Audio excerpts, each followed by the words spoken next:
Yo, guys, it's the kid, it's the kid, it's the kid, it's the kid, it's the kid, it's your main man here, double H, half up, trying to live, trying to exist. What the F is my parent trying to stay alive? All right, screw it. Your boy is here, your boy is here, the king is here, the king is here. I'm here to try and live, I'm here to try and breathe, I'm here to try and be the best guy that can be. So, guys, we're gonna have a very fun show, I think, hopefully. It's gonna be a very fun show. Because we're gonna talk about a lot of things, man. We're gonna talk about the UCL.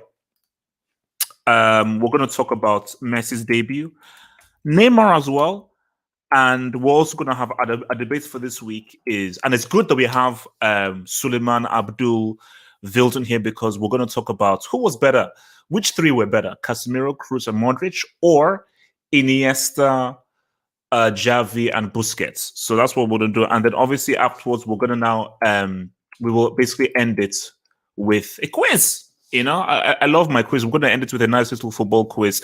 I know you guys ain't winning anything because I'm poor. So all you win is, you know, like for, you know, future. So without further ado, I think there's only one place for us to start. There's only one proper, viable way for us to start. And I think it's the right place to start for this whole thing, man. So it's good that we have your boy PSG Ant here because I'm glad you're here because there's only one place to start. It's Messi. But before we even go start about Messi, because it should be about Messi's debut, before we even go about Messi's debut, something happened. And I don't want to read too much into it and so forth, but you see, I'm a narrative merchant. I live and I breathe off the narrative. The narrative is how I live. A certain guy whose sister I'm madly in love with decided to be sobbed off because PSG Auntie, we were promised Mbappe, Messi, and my sweetheart's brother. But my heartbreaker's brother was somehow brought off after he played like garbage trash. I don't know whether the guy was smoking, whether the guy was still on holiday. Basically, he played like he looks like that guy who was with the freaking belly sticking out on his yacht. So PSG Auntie, since you are a professional PSG correspondent for Football Hot who doesn't get paid anything because I have no money, can you explain to me Neymar being brought off, please? Thank you, sir. It all had with the discussion I had with my PSG friend that now that Messi has joined PSG, Neymar, maybe he feels relaxed and maybe in a comfort zone that Messi will carry him instead of being the main man. So maybe we will see a less hungry, less good player in Neymar because before he was much hungrier. This game you felt it, but it's only the first game, so you can't really say anything. We wait until the international break is over and then we can have this debate again. So I mean, because I'm not okay. I wanna let me go even deeper there and everything. Am I crazy in? Okay, let me just go further. Okay, let me go further. Am I crazy in saying that there's going to be a lot more rotation because Mbappe is staying? Shouts to those clowns called Madrid and Infinity Madrid, those pieces of garbage crap who spouted lies. Do you think that Pochettino is maybe going to do a lot more rotations? So there'll be cases where Neymar, you're going to be brought off at 60th minute. Mbappe, you're going to be brought off. So do you think that he's not going to stick religiously to the whole Eminem thing where maybe there may be cases where he will bring off Neymar for a Messi? Or do you think, no, he will stick to the Eminem trio? No, he will definitely change. It won't be like MSN that they play week in, week out with each other. Because firstly, we have better like rotation players. At Barca, I believe they had Pedro. We have Di Maria and I know Fat Icardi, but still. So it's better players behind them. Plus that, as we all know, Neymar is very injury prone. Also Mbappe sometimes. So injuries can also affect that. But I believe that, yeah, you will see Neymar or Messi or Mbappe if he stays changed at halftime much more than before. Okay, but before we go to the others, man, what do you make of Messi's debut? See, my thing is that look, it's early days. I think even when he came on, you just saw how he was able to pop off the ball and really basically release the ball and just add a little bit of better usage of the ball whenever he had possession. So, do you think it's too early to read as to what he could do? Because I think, look, he's not played since Copa America. So I think people are expecting him, because we all thought that, look, if he drops three goals, dear Lord for Uber Eats, but he definitely still looks sharp and everything, because like he's missing a yard because he literally hasn't kicked a ball since the Copa America final, man. So what did you make of the thingy, and what do you? Because I'm thinking that he is going to be given the free roll and going to be allowed to go everywhere he wants. I mean, what do you make of that debut? Yeah, as you said, I believe that Messi will take that free role. Neymar will have a much more of a left wing role as he had before in Barcelona. And yeah, I really enjoyed. It was only 30 minutes, but I enjoyed every touch from Messi. He made all the passes, I believe, apart from one. And when he rushed back to get the ball from when he lost possession, won it back and started a counter attack. All the memes that Messi doesn't work and fight, maybe it's wrong. So I really enjoyed it, and his link up with especially Mbappe will be interesting to see, because we already know what he can do with Neymar. What can he do with Mbappe's pace? When Mbappe runs, Messi can put those passes directly to him. So yeah, as you said, it's only a first game, 30 minutes. We'll see later. And as we see, Mbappe stays. So from those two goals, not yet. PS, look, I'm gonna start abusing Wilton, man. I'm gonna start abusing him. So before I abuse Wilton, patience, does that look like a player who is going to be leaving PSG?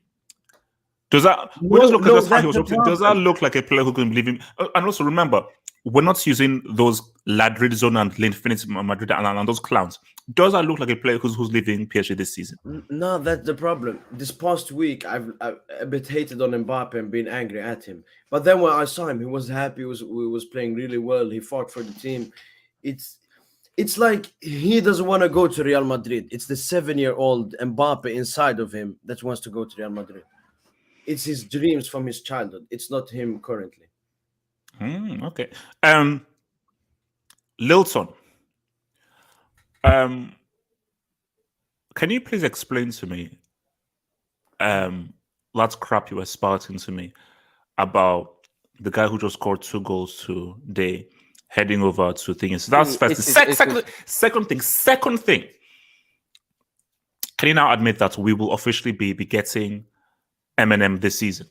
It's bro. Did you see the goal that Villarreal just conceded in the last minute of the game, bro? I was going to say this game is rigged. It's fucking 7 minutes rigged, into Oh my god, rigged. It's so rigged, bro. How? Like how? I think it was an own goal, right? Dude, induct the keeper and that Madrid guy. What the hell, bro? What a bunch of bums, bro. But back to the Mbappe. It's just I don't know. It's just I don't know because I don't know, man. I really don't know. I really. Are you sure you don't know? Are you sure you don't know Wilson? Because you were very sure. Yeah. Like you were 100%. And don't use this as a Villarreal game to sort of get out of this whole thing, man. The move still can happen, but it doesn't look like it's gonna happen. I'll say there's probably like a 5% chance or 0.1% chance that the move happens. That's a 95%. But I'm guessing. For 3 days, I've never seen a club like that, bro. Like, bro, I've never seen a. PSG is such a garbage football club. No offense, PSG, and bro. No offense, bro. But bro, we giving you 180 million euros, bro. But you guys would rather lose them for free, bro. Like, damn, bro. Like that oil money is very powerful. I'm guessing. Like, what club rejects that, bro? Holy cow! But I guess he's staying. It just I was wrong. I was hyped. I thought we were getting the future GOAT. The guy that's supposed to be replacing Pelé as the GOAT in football, but I was wrong. So hey, we get him next season. Hopefully, he doesn't try hard enough this season. So because I don't want him to be another Hazard story. I don't want him to be like that fat Hazard bum who eats. Well, we weren't talking about Hazard, so I don't know why you're bringing him up. So, but yeah, I think he's staying. But to be fair though, Mbappe never spoke to the media and said, "Oh, I want to leave right now. I want to leave. I want to leave." It was just all rumors. It was just people speculating. Because I don't know why PSG fan would turn them apart. Okay, but Wilton, remember when I told you that? Why are you listening to Madrid Zone at Infinite Madrid? No, I don't even follow them on Twitter, bro. I don't follow them on Twitter. It's just that I was so hyped because when I saw Fabrizio Romano typed in 108, I was like, for sure they gotta accept that, bro. Like they bought them. How much did they buy him for? 160, 170. So I thought they would have accepted, but it makes sense though. It was not neutral. Okay, but it makes sense. But beyond that, what do you make of Messi's debut, man? Looking sharp, looking high. He was all right for the amount of time he came on. Obviously, by his standard, it wasn't a good game, but he looks all right. I think Messi is gonna be all right. And that's for Neymar. Sorry, Neymar, don't worry. When we play against Chile this Thursday, I'll rep you. But when you play for PSG, I'm sorry, I just can't rep you no more. I'm sorry. So the moment I saw Messi coming down, I was like, oh God. So are you saying that Neymar is finished? Like no, it's finished. No, his club career is finished, but his international career is it lives. Okay, wait, hold on. No, hold on. It lives. So you are saying Neymar's club career is officially finished? No, until Messi. If Messi wasn't at PSG, of course, his club career would be amazing. But the fact that Messi is there, the fact that Messi came on for him, and I'm gonna be real, Neymar didn't look sharp today at all. He didn't look like It was bad. It was bad. Yeah, he didn't look like he wasn't that garbage, but he was bad. By his level, he was pretty bad. He didn't look like he was ready for today. Messi came on. Can you repeat what you told me on Discord? What? That Neymar's gonna win if Neymar wins the World Cup next year. He called him a bomb. He said Neymar's a bomb. He has no proof. I never said that. He said Neymar's a bomb. I never called him a bomb. What? I never said that. How rude. No, I never said that. I never said that. I don't remember that. But yeah, Messi looked all right to me. He only played 20? He came on in the 60, 70 minutes, something like that. So I'm sure next game he's gonna start. He looks all right. But international break is coming up, so I'm sure he's gonna start obviously over Di Maria. I really don't know how this front three is gonna work because Pochettino has a lot of work in his end, and this PSG defense is sus at the moment. It's very sus because they're leaking goals. I know Renzen scored, but I don't know how VAR with the whole line and everything. But that defense looks sus. You can have all the attack in the world, but if your defense isn't good enough, you're not gonna win the Champions League. But at the same time, though, there's no more away goals, so maybe that could be a factor going into the Champions League. And Villarreal, you guys are frauds, bro. I know. Thank you. So from Latin Rosario, who says Muntaha wants a new brick. Let him in. All right, I'll get him in there. Matt, what happened with Empoli, bro? What happened with Empoli? From Phantom of Many Topics, man. Thank you for the dub. Thank you for the super chat. Phantom of Many Topics says, congratulations to Tammy Abraham on scoring his first goal for AS Roma about 45 minutes ago. He helped them win 4-0. Shout out to Tammy. I was watching the game because I was watching the Roma game as well as the PSG game, and yeah, Tammy looking at, and I think he's enjoying himself. It's literally a team called Salernitana. Salernitana. I'm not joking. All goals counts. So yeah, so shout out to Tammy. And look, I said again, it was a much needed move for him. And I say that it's better to be the king of a village than be a servant in a palace. That's just me being real. Who else wants to jump in on this whole Messi debut, Neymar being washed as a footballer and so forth? Can I jump in? Suleiman, talk to me, and then I'll come to you. Thinking, Suleiman. I think calling Neymar a bum is a bit harsh. Like, it's the first game of the season. It's third game of the season, but still. I think they need some time to recover from the Copa America. It was very physical, So if Neymar continues to play like this, where he's not sharp, where he's not focused, then you can maybe start to understand why he's getting criticized, but I think we need to give him time. As for Messi, he looked okay for a debut, 20 minutes against Rennes. So we shouldn't read too much in the facts of Neymar, who offered Messi number 10 jersey. Messi rejected it. And Neymar now, after having a crap game, being brought off for Messi. You're not really too much into Neymar perhaps not being a bench player and the impact sub for PSG. Neymar a bench player? I said impact sub. Nah, I think he's gonna be a starter. I don't think Pochettino has the balls to like bench ego like Neymar. This is true. Yeah, so I think he'll improve for PSG's sake. Who else said that they wanted to comment on this whole Messi debut? Shan, talk to me. Shan, talk to me. Messi's debut. I mean, he had a few nice touches. It was it was just a standard debut. I mean, coming back from Copa America, him and Neymar didn't look like themselves. I mean, Neymar looks a bit chubby. Have you seen the photo of his beer belly on a yacht? Yeah, holiday, yeah. I thought he would have lost it by now, but he still looks a bit chunky. But I'm going to talk about Poch, aka Loch. This guy, when I watched PSG, I expected like some excitement. They were so boring. That game was the most boring game I've ever watched. And PSG as a club, I don't know why he even got rid of Tuchel. Thomas Tuchel would have won the treble at least this season with Eminem. I mean, no, look. I mean, that's why we're going to talk about the CL groups and so forth. Maybe have a champion talk. That's why it doesn't matter who you get and so forth. If Pochettino is still in the dugout, these guys are not sniffing a CL. And if they make the mistake of running into Chelsea Football Club, they're going to get washed. They're going to get beaten the crap out of by Chelsea boys, man. So who also wants to comment on this whole Messi debut thing? Yo, can I go? Barry, talk to me. Messi had a hard debut, few good passes, few good touches with the ball.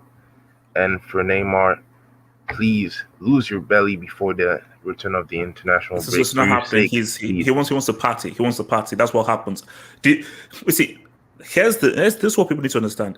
It so happened to R9. It so happened to Ronaldinho. It so happened with Adriano. It is a running theme of Brazilians. Once they start putting on weight, they don't lose it. I've never seen a Brazilian footballer who has put on weight and he's now lost it. So I think we could be seeing the beginning of the end of Neymar. I don't know, man. We're going to have to see. Like, if you don't lose your belly before September, we're going to have questions. But, yeah, PSG was hard defensively. I mean, the plus that I thought about is, like, they didn't concede a goal. Navas was a bit sus with the ball sometimes, but I don't know where the guy was starting. I thought the whole point was Donnarumma is here to start ahead of him, because how does Donnarumma go from being a starter for Milan, who are now in the CL, to now being a bench 1-1 man at PSG? I don't know. What reason? Yeah. But yeah, Marquinhos is back. I think that's a plus for the team, and yeah, we're gonna see what happens. What's it called? Osasuna, talk to me. I mean, I didn't watch the game. I was driving my friend to work, so I have nothing really to say. If Neymar flopped, he flopped. Glad that Messi made his debut, but I can't really say much. I didn't watch it. All right, so anyone else wants to speak on the whole Messi debut? Anybody that came in? Are we done here? So look, all I'm saying is this is that. How about this stuff? I think this is a point that some people brought up. And I don't even want to look at this, but let me just give it to the panel chat, to the live chat as well.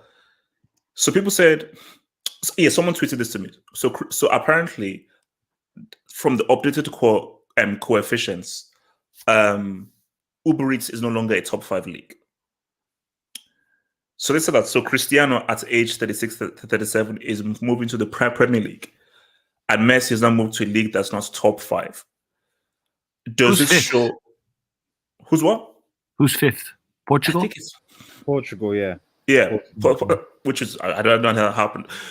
So, Red Devil, I want you to comment on that, man. How do you read on that? Because I think I heard you even bring it up that Cristiano going at 36 to 8, thing like this, and Messi now going to what is a less, like, I watched that game, and shout out to Remy, or Rim Job. Look, these guys are just dudes, man. These guys are just dudes. They're not serious. Does it take away from Messi the fact that you're going to a Mickey Mouse league, specifically if you don't deliver the UCL?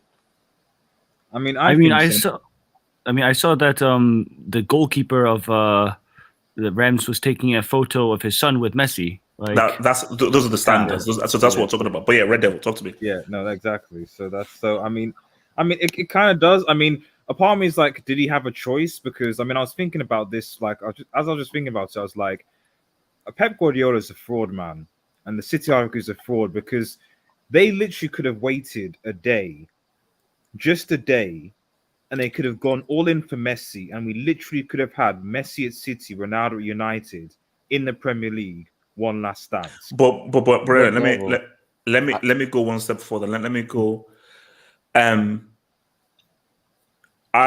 Do you believe that if Messi had a choice between Man City and PSG, the Premier League and Uber Eats, De Bruyne, Jesus, and Di Maria, Paredes, Pochettino, and the whole Argentine contingent, do you still think he would have chosen City over PSG? It's a difficult one because Messi. This is the difference between Messi and Ronaldo, right? Is that Messi is very much like a safe, almost like something like a safe player. And so by that I mean like PSG was the safe option, not just in a sense of winning the league, but like, oh yeah, Neymar's there, my mates are there, you know. So like I'm familiar, so to speak. The only real connection he has really to City at the time would have been Pep Guardiola. Yeah. And that was it. You know, Conor Guerrero's obviously gone. His dad has gone to Barcelona, you know, so he really would be stepping out of his comfort zone, going to England, going to the language, the culture, etc. So whereas in PSG, it's almost like a second home, given how he spends so much time with his teammates there. So, you know, you got Di Maria, you got Neymar, and so on. So I don't know. A part of me thinks that even if he had that choice, he probably still would have gone to PSG, even though, you know, like I said. I think Messi would have joined City last. He wanted to join City last season. Sorry, Red Devil, you were cut off. Yeah. Sorry. So I was just going just before the. I still think. What was I trying to say? I still think that despite if he didn't score scores today, he'll still get 60 goals in Liga. You know, it's just only a matter of time. But yeah, no, it's. I just think this is. Fundamentally, this is the difference between Messi and Ronaldo. Ronaldo takes risks. Whatever you say about him, he's from whatever. Like at the end of the day, you know, Ronaldo will move to a city. He'll move to a league. He'll try and push himself. He go and he wants to win, not coast. He wants to win things. Messi, to be honest, I think as soon as he's won that that copper, for me, I think he's just like, I'm just chilling for the rest of my. I'm good. I've done my thing. I've won my trophy with Argentina. I've got my CLs. Whatever I get now is just an added bonus. Let me just chill out in Uber Eats, go out to Paris, you know, spend some time with, you know, Rafaela. It's all good. Whoa! Can I Whoa. Red Devil, we didn't have to go there. We didn't have to go there. Messi, who wants to sign Messi at this stage? Wait, okay, I think it's Barry wants to speak. It's Barry. Talk to me, Barry. Yeah, I see what Red Devil trying to say, but the thing is, I think Messi inside of him, when he's gonna go to the CL games, I think he wants that CL too, because I think the Juve games, the Roma games, the Liverpool games, I think for his beneficial sake, he wants to win the CL to erase all them humiliations with Barca. You know? And it's not even that too. It's the whole Pep narrative too. Pep knows that if Messi, I'm sorry, he knows it. I don't care what Messi, for Man City fan and for as the club, he'd be amazing. But deep down, Pep knows he needs to win it without Messi. He knows it. That's always been a toll on him. Deep down, he knows it himself. It ain't gonna happen. And if Messi goes there, bro, like that's even worse, bro. Because the whole point was that you can't win it without Messi. Like that's been the whole narrative since. Yeah, no. I mean, because look, Messi. I do really believe that it's an element of it's safe because I have Paredes, Di Maria, and those other Argentine guys there. But it's also in the sense of, oh no, he definitely wants to win that Champions League again. And he knows that with this team plus me, we can really be able to do something in the Champions League. But my thing is that, well, what has happened with Neymar happened to Messi. And by that, I mean, La Liga is still competitive. So which will with the dominance that Barcelona have had, they still have to work hard to beat teams in La Liga. PSG against other teams, it's a freaking joke. Those times that PSG don't win is when they just take their eye off the ball. So I think if Messi starts pads and lubricates this league, is he going to be like, whoa, have the shell shock of how much of a step up it is once he now faces Bayern, Chelsea, and so forth? Because that step up isn't so great when you play in La Liga because you're already a bit more battle tested. But PSG, I mean, look. Can I answer that question? Abdul, talk to me. Yeah, I think, like, first of all, coefficients ranking, it doesn't mean much because, like, Barcelona right now are above Real Madrid and Chelsea in the coefficients, like by club coefficients. So it doesn't mean much. Like, don't take it too seriously. The thing with League One, the French league, is it's easy footballing wise, but believe it or not, I believe League One is more physical. It's more physical. I can't say physical, physical a league than like many other leagues. Like a lot of the players you find in League One, they're very athletic, but they're not very good footballers. Like it's athletes playing football. Like a McTominay, McTominay back in the days, he wouldn't be a footballer.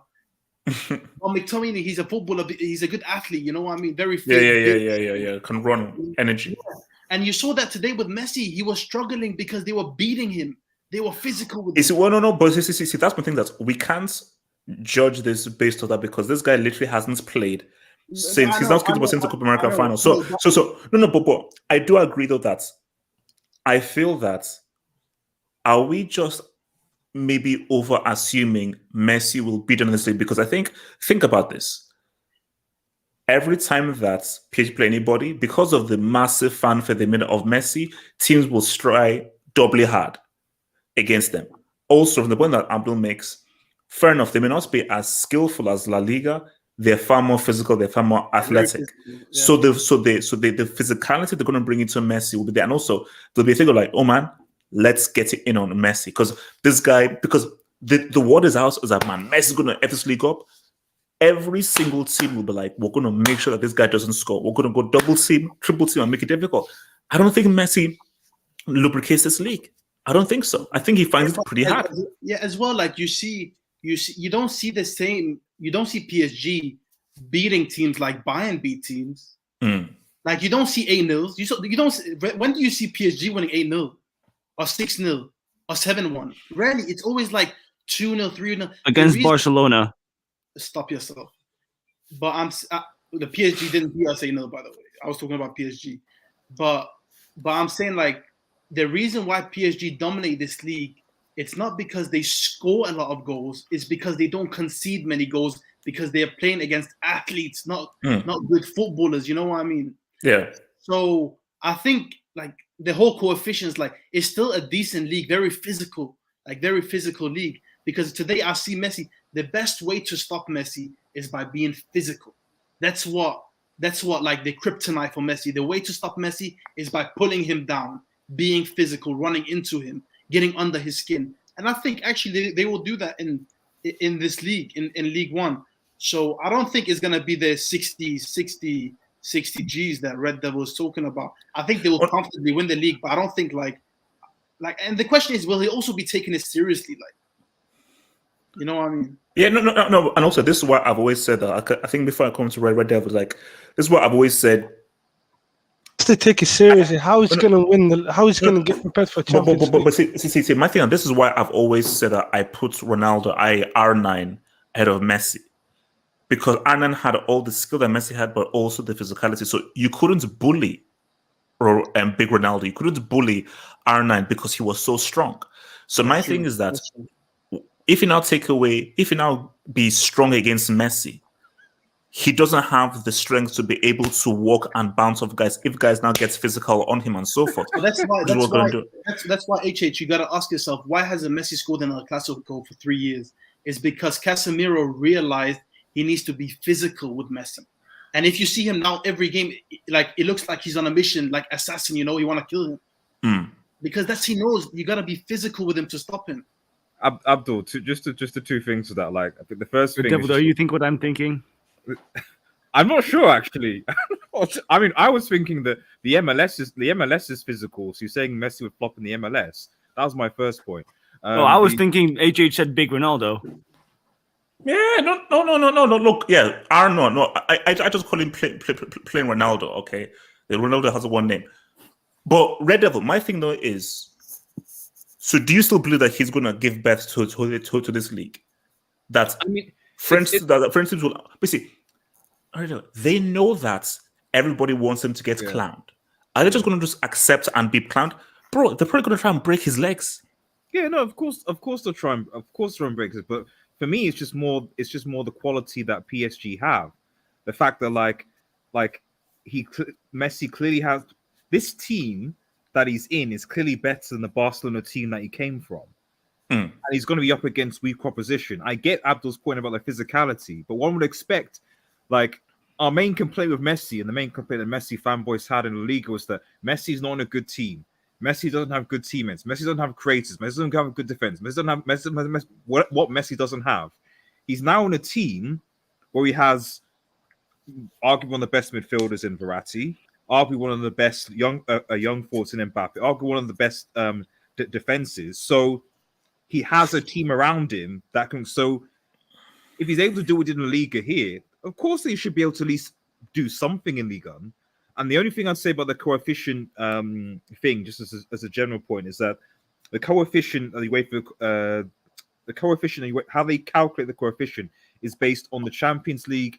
It's based on how the respective leagues do in the European competitions. So the reason why France, the Liga, dropped out is because French teams in general, yes, PSG has gotten to a final, but in general, most French teams have not performed or qualified compared to the Portuguese teams, and that's why they dropped low. So that's why the league, in general, Portuguese teams over the last 5 years have done better in European competition than French teams have.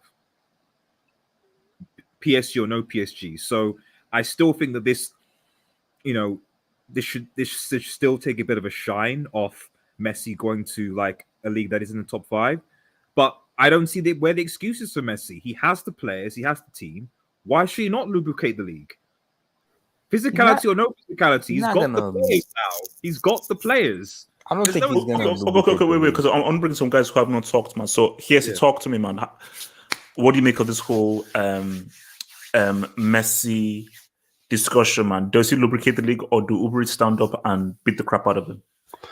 Well, on paper, he should do it, but if the league earns a little bit fiscal and they're giving him a hard time, then he shouldn't score a lot of goals as it's supposed to be. I just personally think that Messi is going to do well, and I think he's going to score a lot of goals like he always does, and because the quality is a little bit inferior, and he will. Does he get 60 Gs? Does he get 60 Gs? I don't think so. I think at maximum he's probably going to get up to 40 Gs at maximum. But it's because it's physical. I'm just being realistic. He's just starting down in the league. He just came back from the international break. He's getting a bit warm up, and now he's going to go international break. I think his fitness level will improve, so he will score. I think he's going to be a tough scorer in League One. I just personally think I don't think so. I mean, look, we'll see. But I mean, he'll score, and there'll be a game where he gets a hat trick. I don't think he's going to baptize the league in a way because I think that teams are going to rough him up and be like, nah, you ain't going to have your way with us, man. Nah, that ain't happening. But that is why I didn't say that is why I don't think he's going to score like 60 Gs or 50 Gs. This is why I think maximum he's going to score up to 40 Gs, but around probably going to say about 25, 30 or 35, something like that. Probably like 26 goals or 27. Only 25 goals. It's a low mean. It's enough. 25 is enough, man. Relax, man. What are they expected to do, man? The guys are old. So, anyone else want to comment on this whole Messi thing before I? Yeah, can I? Let me go for it. Why is it talk to me? First of all, shout out to Splash in the chat. Not a shout out to any United fan who abused Cristiano before he signed. Also, can I just say, you're the first guy ever that I've heard refer to your boy El Fenomeno No CL as Big Ronaldo. That sounds like that's a weird name. I've never heard anybody call him Big Ronaldo. Nobody's called him Big Ronaldo. He's fat. He's fat. Yeah, it makes sense. His name is Ronaldo, by the way. His name is Ronaldo. It makes Ronaldo sense. Lima. Ronaldo. Lima with the 2 L's. Messi, we can't take much from this debut. I'm a narrative merchant just like you, and seeing Neymar come off for Messi, I couldn't believe it. Because do you think that was a power move from Poch? No, relax. It's Neymar's first game. But he played badly. He played badly though. So yeah, but it's his first game. Like I know, but listen. If Cristiano had a bad game, who's taking him off? Ollie. No, he's not. No, he's not. No, he's not. Come on, man. He's not taking him off. So listen, it's the first game. 30 minutes of Messi. He had a nice few, whatever, it's Messi. He done his thing. And I think your point about the whole would he gets to the quality of the league, would that affect him in the CL? I think that's bullshit, because a good player is going to be a good player regardless. It's just, I can't necessarily say he will perform in the CL or not, but at the end of the day, it's Messi, and Messi. We've seen what Messi has done against other teams in the CL. We've seen how well he's performed in the CL. So I have no doubts about that. But I said as a joke he'd score 70 max. I said as a joke, and then I said after that, I said maybe he'll just rack up assists. Maybe it won't be goals that he stacks up, because Mbappe looks like he looked motivated in that game. To be fair, he doesn't look like a guy who wanted to leave. He's not leaving. Madrid. No.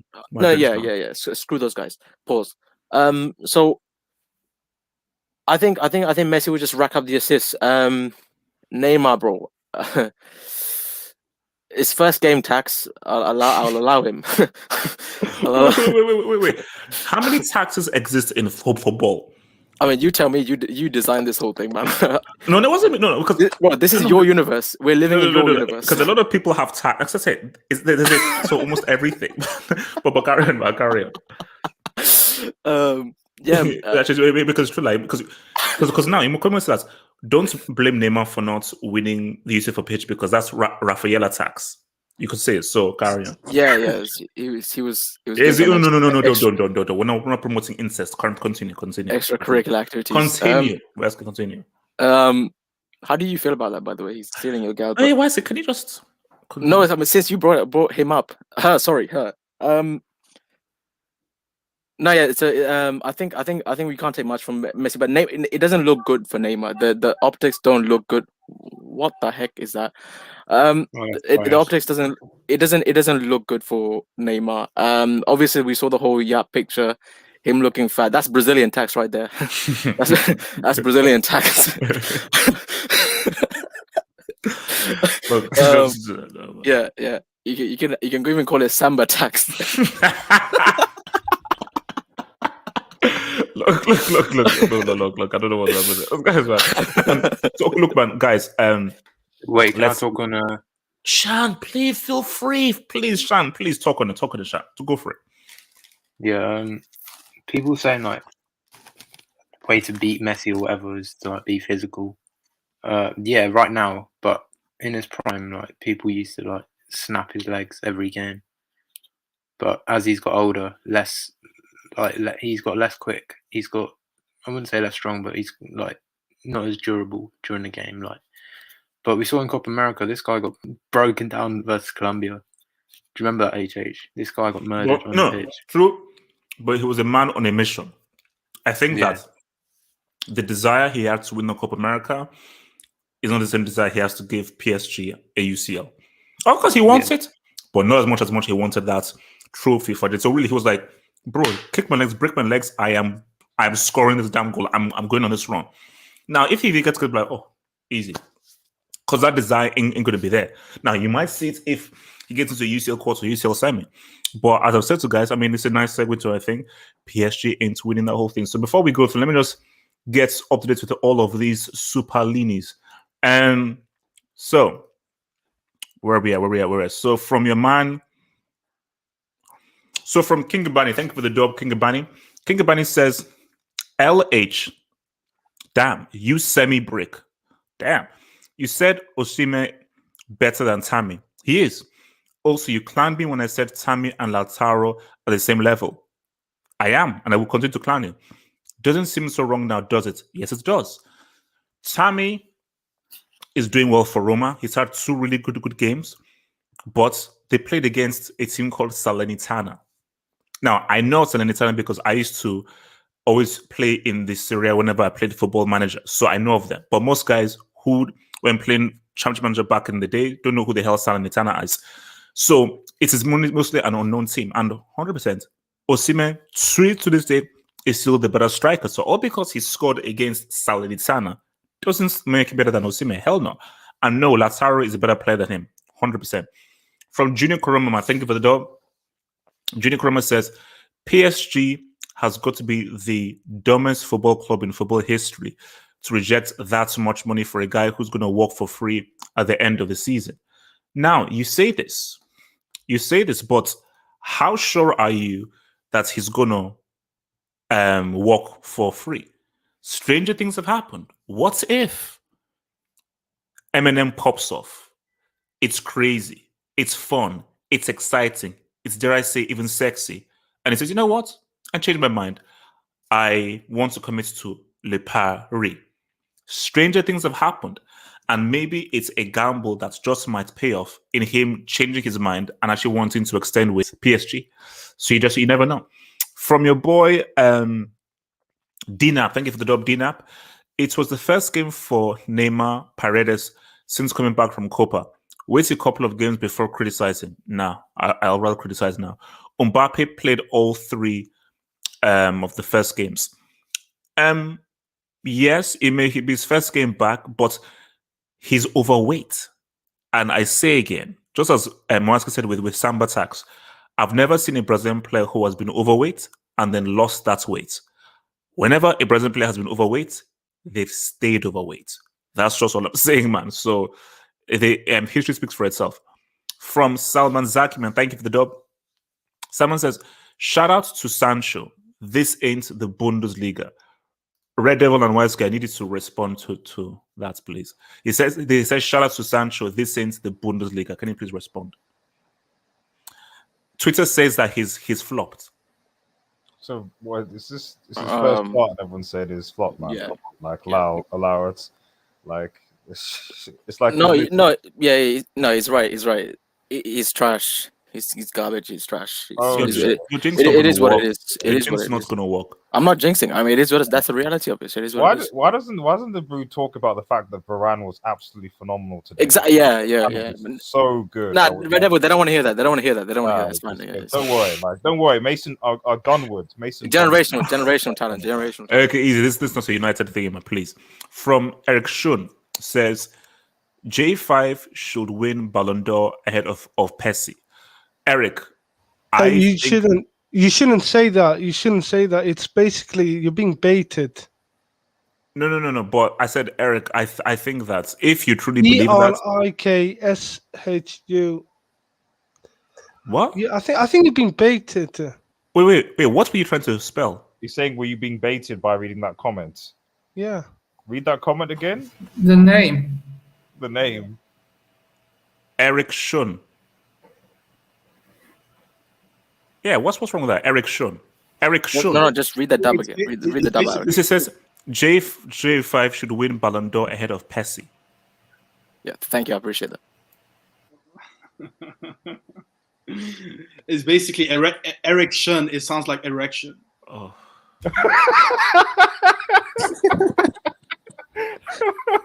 Like you guys are. So innocent is innocent, man. HH. You guys are. I mean, really.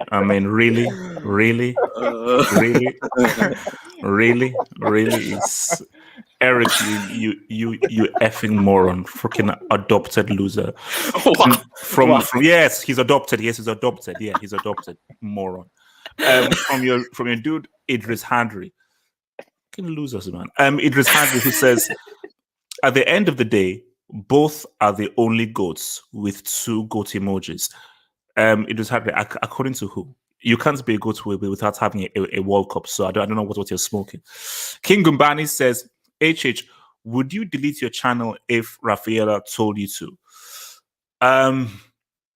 No, because I've worked too hard for this channel, but I'll try to reach a compromise.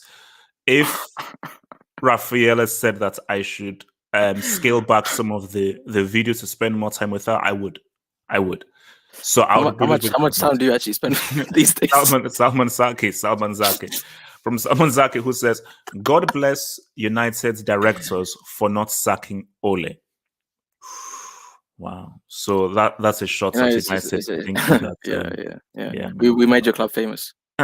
From DNAP says, Ligue 1 is the strongest in the last 30 years. Sixth due to not being the strongest. Sixth due to strongest not being in EU competition. Strongest is Nice and Marseille. Lyon and Monaco are rebuilding. Wait, so League On is the strongest league in Europe in the last 30 years. What is that based on? I have no idea. I think it's like 90 physicality and like on FIFA or something like that. Yeah, I'm making things that right now is the strongest team in 30 years. So no, Dinap, that's cap. Dinap, that's cap. I think you're smoking. You're smoking. No, you're smoking crap. KD, who says, so Messi leading a team in the 6th best league to the CL. If Messi wins the CL with PSG, that's a narrative. And that's a narrative that makes Neymar look bad and could potentially mess with my Mbappe narrative. But yeah, if he leads them to a CL, that's a narrative. It's a narrative. From Idris Handry, who says, Chelsea greater than City, City greater than Bayern, Bayern greater than PSG as a team. As we'll see with the UCL, we shall see. We shall see. But don't put Chelsea out in front like that because I don't want you to freaking jinx them. So, Idris, can you get Chelsea out of your filthy, stinking mouth? Don't jinx my people. Saying he wants Bayern. So the basic Chelsea fans saying they want Bayern. He's not a Chelsea fan. I don't know who he is. He's a nomad. Wanting Bayern now. Okay. Abdul says, check DMs and then apologize, LL. Don't forget. All right, who's creeping in my DMs now?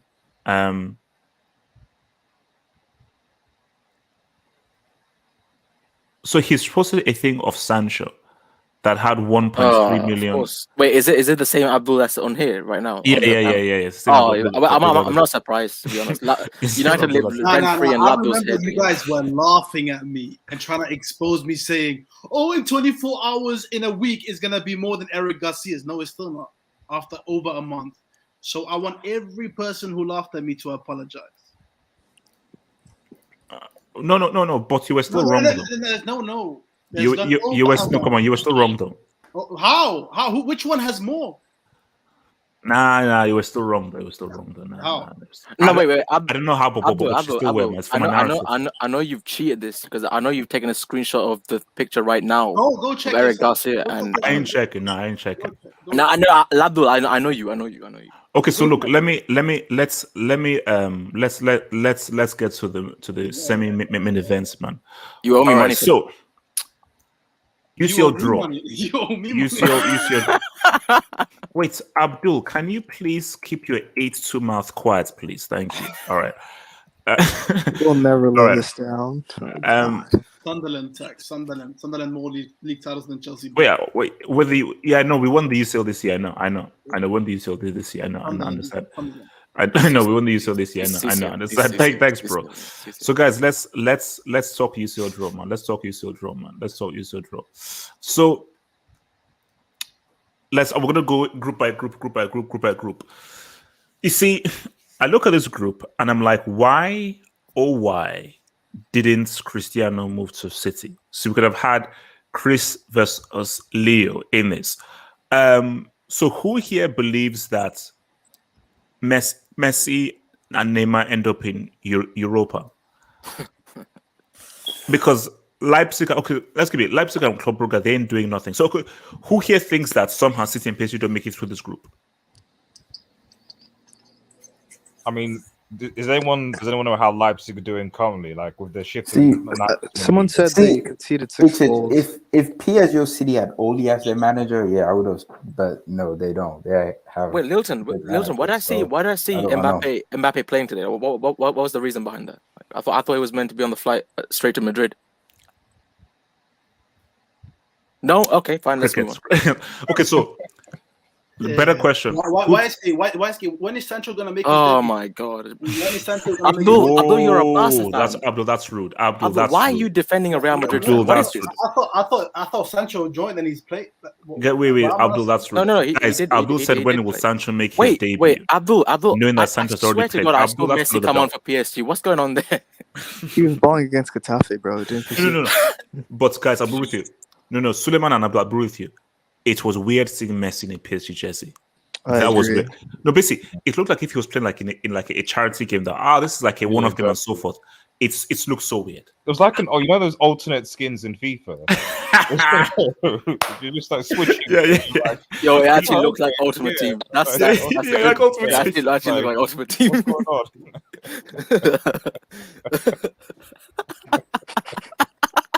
You're enjoying yourself too, man. That's like a perfect example. That's a perfect analogy, like because the kit looks like a kit that you'd actually like create, because PSG not like a PSG were invented like yesterday, so it's just a kit that you'd actually create. So, better question. Okay, let me come to PSG INC. PSG INC, who tops this group? Do you think you top this group ahead of Man City? Yes, I believe we have more pressure on us, and we want this first place more than City. Aren't you? So, first of all, City got the better of you in the semis and so forth. Aren't you fearful of Jackson Grealish? No. I have never feared of any English player, maybe apart from Rashford. Good what? man. Yeah, because What do you mean what? What do you mean what? Because he always scores against PSG, doesn't he? That is true. He missed a penalty in the biggest final for his country. But it wasn't against PSG though. So Yeah, Again, guys, I wanna confirm that HH is now part of the EDL. I just want to confirm that. Oh no! All I'm saying is that look, you don't have to racially abuse him, but you did flop in the biggest final for your alleged country that doesn't accept you as a black man. But we move on. We digress. Didn't Mbappe flop as well? Missed his penalty. Yeah, was it zero goals, zero shots on target? World Cup. Mbappe flopped as well. Yeah. So, Abdul, who tops this group?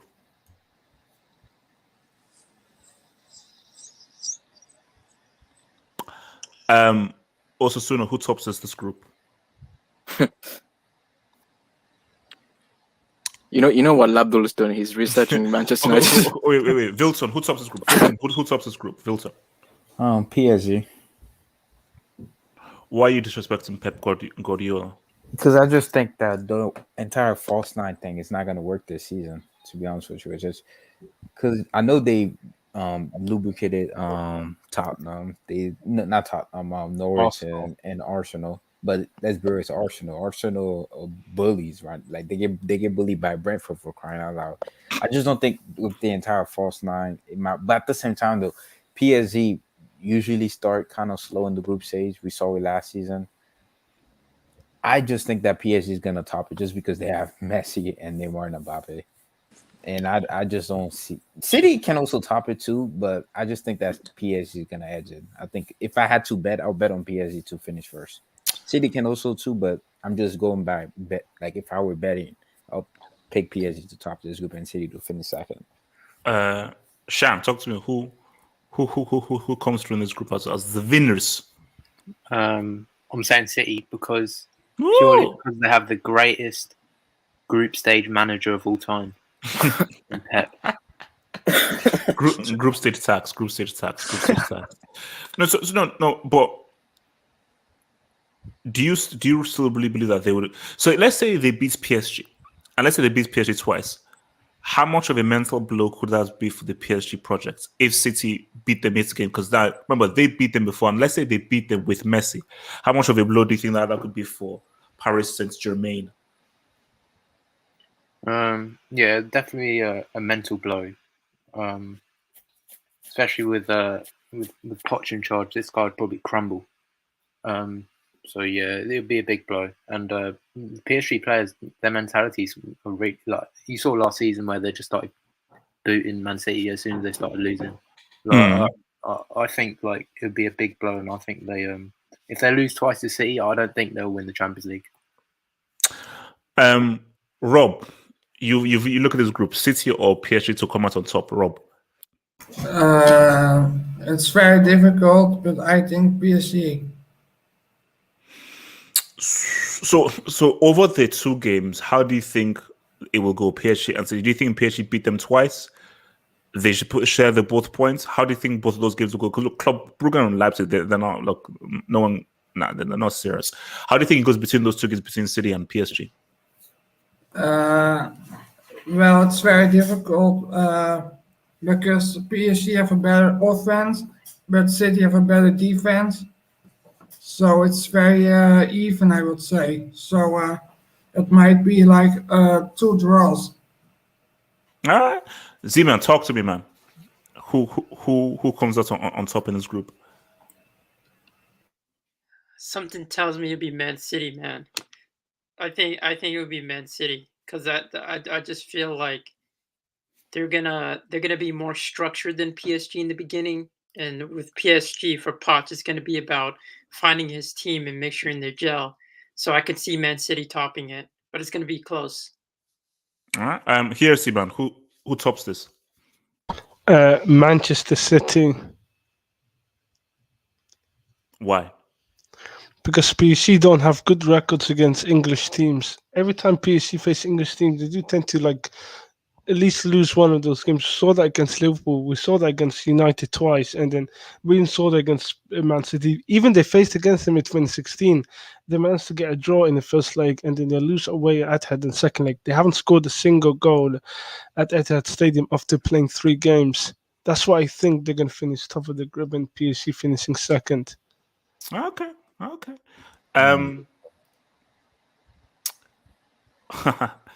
Okay, let me read some of these dubs. This moron wants to try and get me again. From your boy Andreas, man. Thank you for the dub. Andreas says Mbappe showing his worth. Yes. Mbappe did not look like a player who is going to leave, man. The guy looks happy. He looks good. So it's like, no, that doesn't look like a player who's going to leave. So those clowns that say, oh, but no, that looks like a player who is very happy and wants to prove his worth for at least one more year. He's leaving. Tic tac. Oh, so Wilson, you still believe he's leaving? Yes. Okay. Wilton, do you know when the transfer window finishes? Tuesday and 49 hours and 35 seconds. This trinket man. Okay, so from CUNKE space COKOD, who says F Suleiman YSK Vilton Red Devil HH Juju lives. Thank you for that. No, thank you. Pause, by the way. I don't want you doing any of that to me, so just relax. Yeah. Screw it. Well done. Oh, don't screw it. Actually, no. I mean, no. Basically, get lost. Hamza 396. Hamza says Ligue 1 equals 6 now. But is it really worse than Serie and Bundesliga? You can have that conversation. I mean, is Ligue 1 really? See, this thing in Serie is because Italy just won the Euros, and that team was mostly from guys from the Serie. So yeah, Serie might be better. Bundesliga, you can have a conversation. You can have a conversation with Liga and Bundesliga. From your boy Hassan, who says Bayern took the Leipzig centre-back, midfielder, and... Guys, you realize... Because do you know what's Bayern just... Because I didn't actually even do the addition. So these guys, they took Upamecano. They took Nagelsmann. And now they just announced Sabitzer. Yeah. Does UEFA or FIFA or do I have to write to the UN to say that this is like child abuse, like this is like genocide? They did that against Dortmund, right? Where they got Götze, Lewandowski, Hummels. Like they do this all the time, don't they? And I'm sure they tried to get Pepper. I'm sorry, Klopp as well. But look, let's move. Group B: Milan, Atletico, Liverpool, Porto. When we come to Red Devil here, man, I think this is definitely one of the trickiest groups. This is the group of death for me. Yes, this is the one because this is it. Well, this and perhaps Group D, which we'll get to Group D, but there's not a whipping boy here, and all of these teams are good. Like Milan, they're back and so forth. Porto. Like Porto normally make it through the groups. So you look at this, man. Are we just going to assume it's Liverpool and Atletico? My brain says Liverpool, but then what I saw against Chelsea, which is somewhat of a continuation of last season, concerns me with the idea of like Liverpool struggling to score goals against very, very low block teams, and you have 3 other teams that are going to make it very difficult for Liverpool defensively. Definitely Atletico, definitely Porto, and somewhat Milan. Maybe not to a certain extent as Milan, but definitely Liverpool, Atleti, and Porto will. So that might cause Liverpool some problems, make them quite frustrated. At the same time, though, Atletico, Milan, Porto. Although shout out to Milan, like Giroud, scoring goals and popping off. So Giroud, yeah. But I guess what I'm saying is that like the likes of Atletico, Porto, they themselves, I think, will also struggle to score goals in respective teams. So I still think Liverpool will top the group just purely based on their experience, and that they will find a way, and maybe the power of Anfield will sort of carry them through. And as they get through the groups, that Klopp will probably have an idea as to who he plays. Maybe he'll probably start bringing Keita in to give a bit more of an attacking intent rather than having to rely on Henderson, Elliott. Maybe Thiago might start. I don't know. I actually have got no idea what's happened to Thiago at Liverpool right now. So yeah, I think Liverpool and Atletico but it's not going to be easy for Liverpool. Is my 2 cents. And don't write off Porto either, because they did get to the quarterfinals last season. Yeah, no, this is a tough. This is a tough one. This is a tough group. I mean, so who else wants to comment on this group B, man? Yo, This is going together. Go. I think it's going to be Liverpool and AC Milan that will come out from this group. Ahead of Atletico and Porto.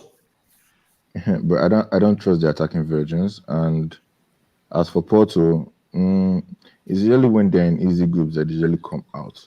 But in a difficult group like this, I don't see them doing much. And Liverpool usually spank them most of the time. So I mean, because I can see Atletico drawing to Milan and Porto, and maybe getting a jammy goal against Porto the second time, maybe then losing to Milan, and then Liverpool trying to find. Although to be fair, Liverpool tend to not do well against teams that sit back, so them against Atletico will be tough. But I do feel they can find a way through Atletico's defense, not as strong as before. All right. But I still feel Liverpool can top this group and Milan come second. I don't really trust them attacking. No disrespect to them. I know they just won La Liga, but in the Champions League, let's not forget in that Bayern group of last year, they struggled to come out with, I think, Salzburg, and I can't remember who else they played. All right. So Wasket. No, I was just gonna say that this is like probably one of the most like Champions League rich history groups I've ever seen for a long time. Like this. Oh, and obviously leaving aside Atletico Madrid, because they have no Champions League history. But yeah, I think that that Milan Liverpool game is gonna be fun. Those 05 vibes, and also 07 as well. Yeah, so that's gonna be fun. Especially at Anfield, because you know what these dudes are like with the. So I think history merchants, man. I would love to see Milan get through the groups, although it's gonna be hard with Atletico. I watched their game today. They're not just parking buses; they're parking paella trucks and everything else under the sun. So this guy can sign peak Ronaldo, peak Batistuta, and peak Weah, and he'll still park his whole family at the back. Incredible. You know what I would love to see? I'd love to see just Milan and Porto go through, because that would be fun. And my thing that's the beauty about this group is there's an argument for anybody to make it through. Like, I still believe that Liverpool are too good, but I say Liverpool are too good. They've not really made any big signings. Liverpool are looking at this group. I think if you can confidently say one team, I'd pick Liverpool out of all of them. Just purely based on firepower alone. Although saying that, shout out to Giroud, 2G'd up today. You know, isn't it funny? Askaku, Bukaku, Tims, whatever you want to call him, he respects his Serie top scorer. Respects his Serie top scorer. The second. Yeah. Cristiano was top scorer. You could have done with Giroud in that game, but oh well, he's now at AC Milan. So I think Liverpool are making out.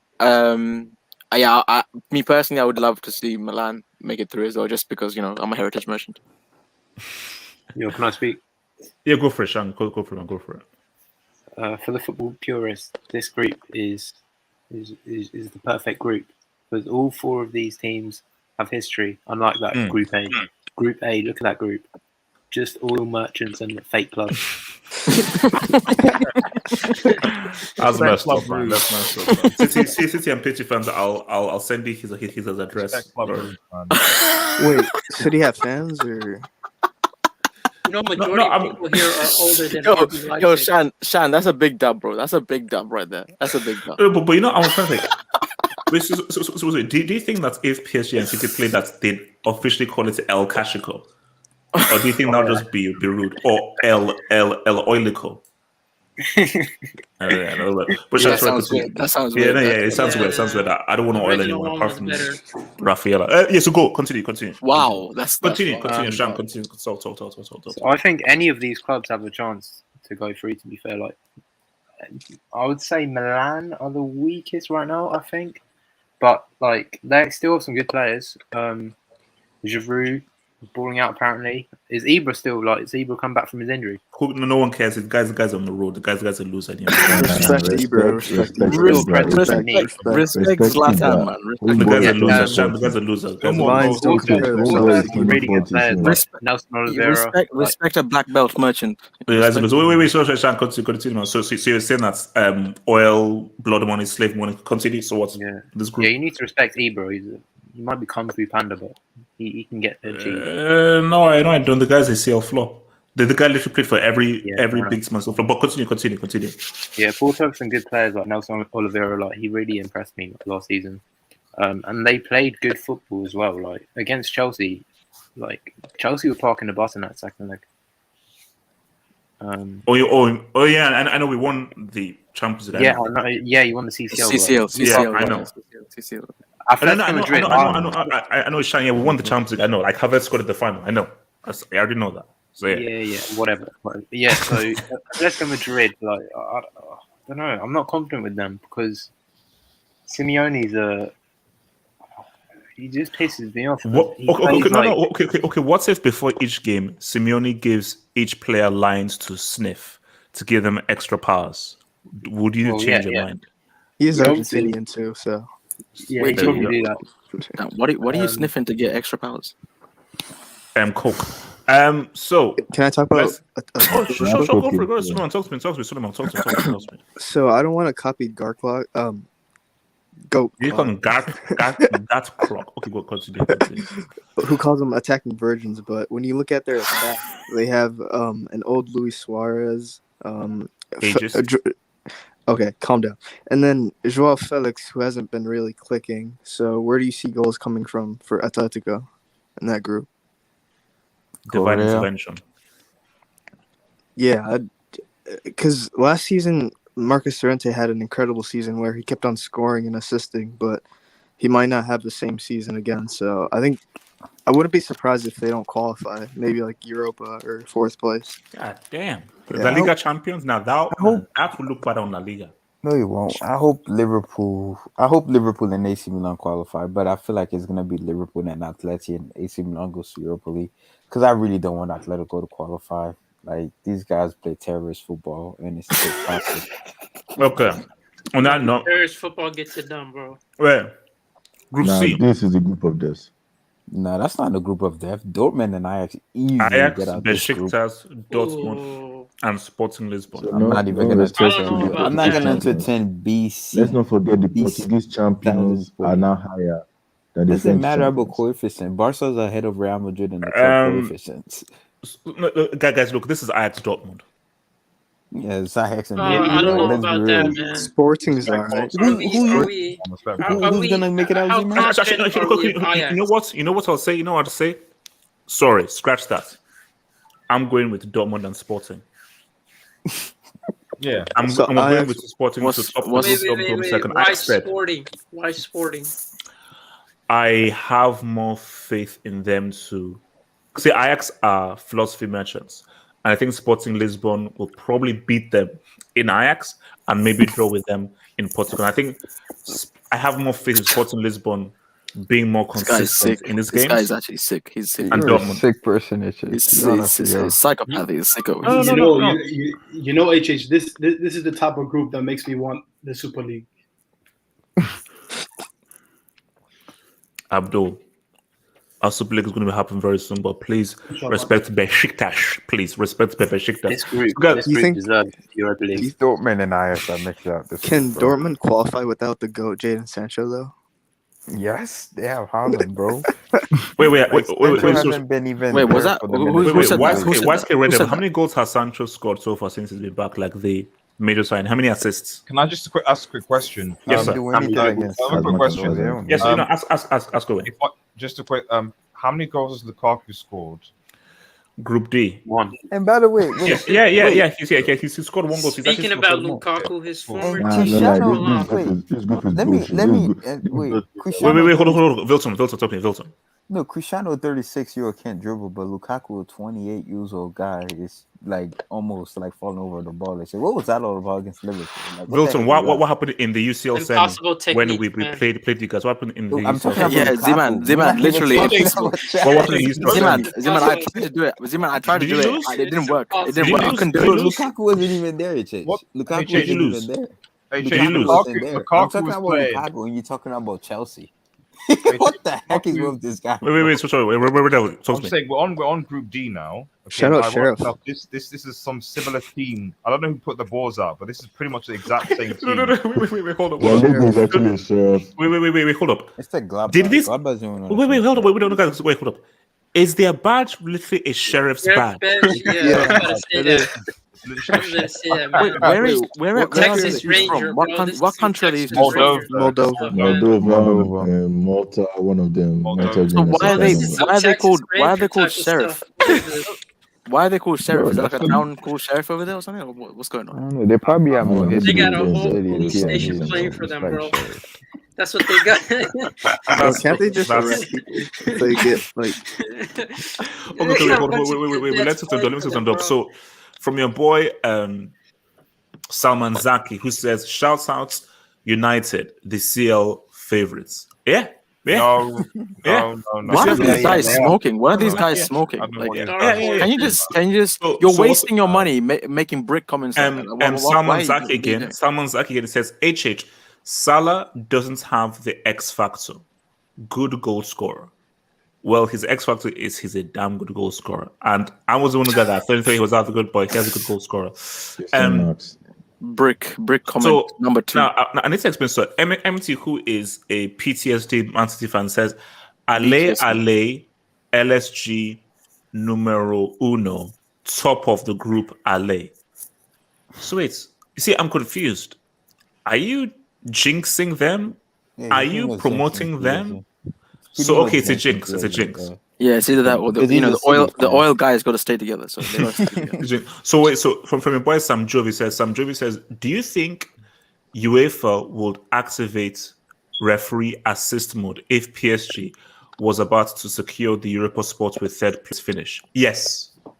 Because of the whole Messi factor, 100%. If they're about to make Europa, referee assist mode, VAR mode, and UEFA mode will be fully invoked and so forth, because there's no way. Imagine if after all this fanfare, Messi has to play FC stop. menstruation in the Europa. It won't happen. Just stop. I'm just saying. That would light up Europa League, though. That would put it light up the Europa League. Built on shop. No, let's be real. Imagine Messi playing West Ham. Europa League. A European trophy is a European trophy. Question: in the Europa League, does third place in the Europa League group go down to Conference League? No. So if I recall, what happens is there's like these playoffs. So so third place in the Champions League drops down to Europa League, and then the third place in the Europa League, they have like a playoff or something like that, depending on who goes through. Why don't they just put fourth place in the Champions League to go down to the Conference League? Wait, let's go. So Group D. So Wilton, talk to me. Inter, Real, Shakhtar, and Sheriff of Nottingham. Pretty much reverse the two. Just reverse the number 1 and 2. Real Madrid first, Inter second, and Shakhtar and Sheriff That's So you're not worried about Inter looking strong, bro. Inter are looking strong. Yeah, they could look strong, but I don't care what they do. All I know, Didn't Shakhtar beat Madrid twice last season? yeah, we finished first in the He group. just Yeah, the they same did as beat last us. season, That's the except for thing. They Sheriff. did beat us. They did beat us twice, and we still finished first in the group. So that tells you something. It doesn't Finished matter first how because good you Lukaku are. couldn't finish though. No, I don't want to Yeah, hear that. easy. You're Relax. making excuses. You're making excuses now. If they were so good, they would have make it out the group. So they're pretty much how the Champions League works is. If Real Madrid's to in be your group fair- and you're a small club, just try your hardest against Real Madrid. Then you get hype up, then you So- don't make it out. But So to be my fair, thing is that Zoltan, I really don't vote care. on. Like it's just if we finish first or second, all I know we're gonna make it out the group. So We could Wilson, what finish you're, first or second. Wilson, what you're saying is you're gonna win the CL this year. No, we're not gonna win the CL, but all I know. What are you I'm gonna do? What are your expectations? Real Madrid? Yes, sir. If we could make another semi, that'd be amazing. Semi minimum. Wow, how the mighty have fallen. Because You bro, mean maximum. with Fat Zard, there's no way you're gonna win the Champions League. they without hate You know, winning I this. like that. I like how you linked it How back. can he keep? I mean, how does a man abuse his own player, man? How does a man abuse his own No, player? it's been objective, but in all honesty, we Don't should you- finish first and Enter That's finish dumb. second. Can I speak about Sheriff real quick? Suleiman, Don't you no, agree? because Suleiman, Please. I'm saving you for the next group. Okay. Actually- Speak, Sheriff. Oh no, Zeman, you as well. Okay, Suleiman, talk about Sheriff of Nottingham. Okay, so I did some research on Sheriff, Oh, good. and they're from a part from Moldova called That's Transylvania. racist. What's that? Yep. Hmm? And Transylvania is like Transylvania? Yeah, that's what it's called. Dracula country. Yeah, Yeah, that's where vampires come from. Yeah, exactly. And they technically broke away, so they're not considered part of Moldova, so they technically don't have a country. So you're playing a lawless country right now. So Real Madrid. That's irony. That's why they're called Sheriff. All right. Okay. All right. Look. That's actually Let's. hilarious. Wow, the irony. And vampires as well. Wow. What are humans these guys when are you're dealing from- with vampires? Hey, so these guys are from Transylvania. Yeah, I'm telling you, yeah. they're from the old town, man. They're from the old town, bro. So if You they go start to fighting, the Carlo, don't ever say that again. I swear. They if Roma could probably lose against can't the play Watford- in the morning. They have to play all at night, bro. That's the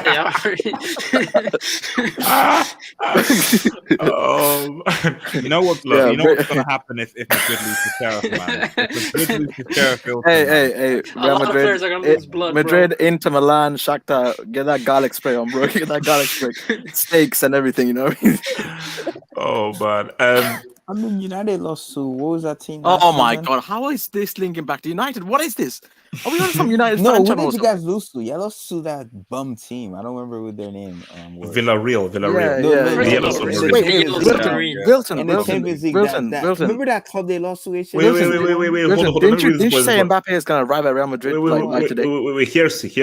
Do you think Transylvania FC can make it through this group? Absolutely. No, I'm just joking. I'm joking. I just think they're going to finish fourth. At least it's not deputy.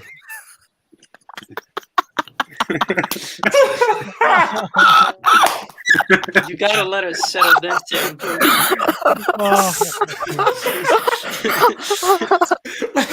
Wait, Istanbul. That's who they lost to. It's like yes, I think you need to work on your thinking.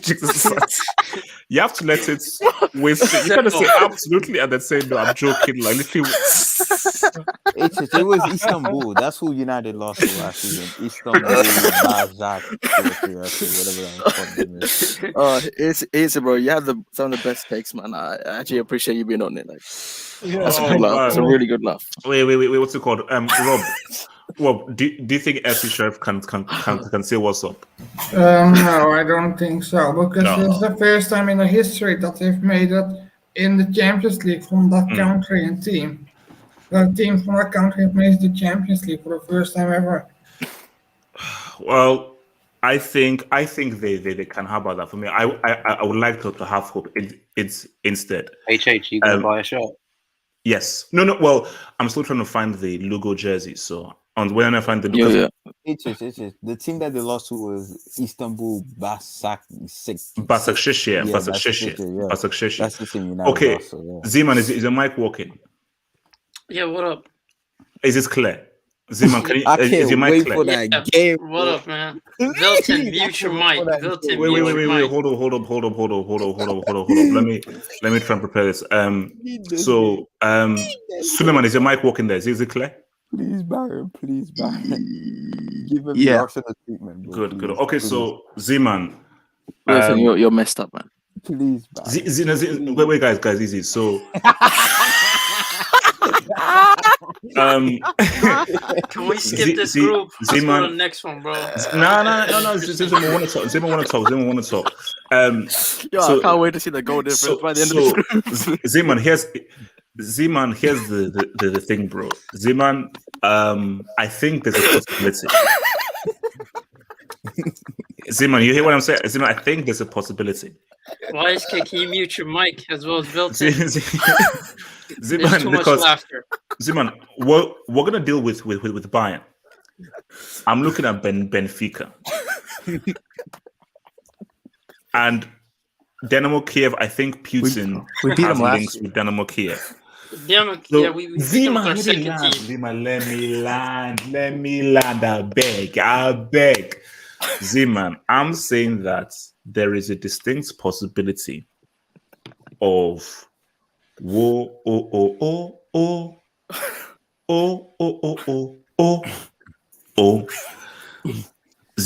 what are the chances that Barcelona don't make it through the group?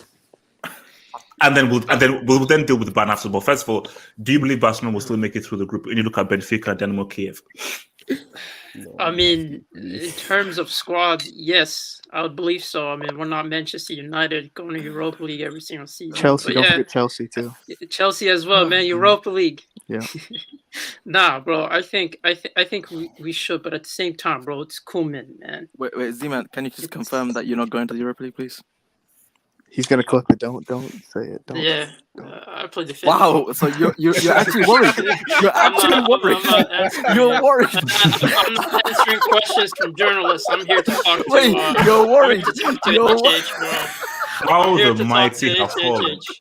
Bro, How I'm here the to mighty talk have about fallen. football, bro. I'm not here to answer Zeman, questions. from okay, journalists. okay. So Zeman, so first of all, so you believe that you'll make it through the group Yes, with the squad we have. I with the squad you have now, Zeman? Are you worried about Bayern Munich and the fact that they may have unfinished business with you? or Zeman, do you believe that you're gonna have revenge? Bro, it's just remember Tottenham last season in 2020 when Bayern Revenge. Tottenham. Okay, Vilton. Can you stop talking? Nobody's talking to you. The question So no, Zeman, no, guys, let Zeman talk. Let Zeman talk. Zeman, talk to me. No, I'll say this though. I don't think we're gonna get revenge, bro. I don't see where the revenge is from. I'm gonna be honest. This is me being true. This is me being objective, bro. This is the truth. We're not. What are we gonna get revenge with, man? What, Koeman making beautiful tactics, trying to switch things up? What's wrong with Braithwaite? What are we getting with? What's wrong with Braithwaite? Braithwaite is injured. We don't know when he's gonna come back. So we don't necessarily have a. Wait, so who's gonna play instead? Is Aguero still injured? Yeah, he's injured. So who's your striker? Aguero wants to leave. They might not even have him. Aguero wants to play with Messi, bro. I'm just as a general like, who's Bro, actually gonna play? what's Aguero gonna leave with a wheelchair? Bro, this guy's injured. What is he? He needs to stay in the hospital. Okay, Zeman. No. Zeman, what the hell is going on at Barcelona right now? What the hell is going on now? You don't have a striker. You failed to register your greatest player of all time, and you've got banned back. Because my thing here is that I want to come to Suleiman. Zeman, I pray, because I don't want a situation where Barcelona are in the Europa League. So do you feel that, because most likely you lose twice to Bayern, do you feel that you will take care of Benfica and Dynamo Kiev? We have to take care of them. I didn't know that's my answer. I said, will you? Not you have to. Will you? Yeah. If everyone's fully fit, because if listen, man, Griezmann has been so trash to the point where I'm excited for Dembele. I don't even rate Dembele that high. The Oos lives.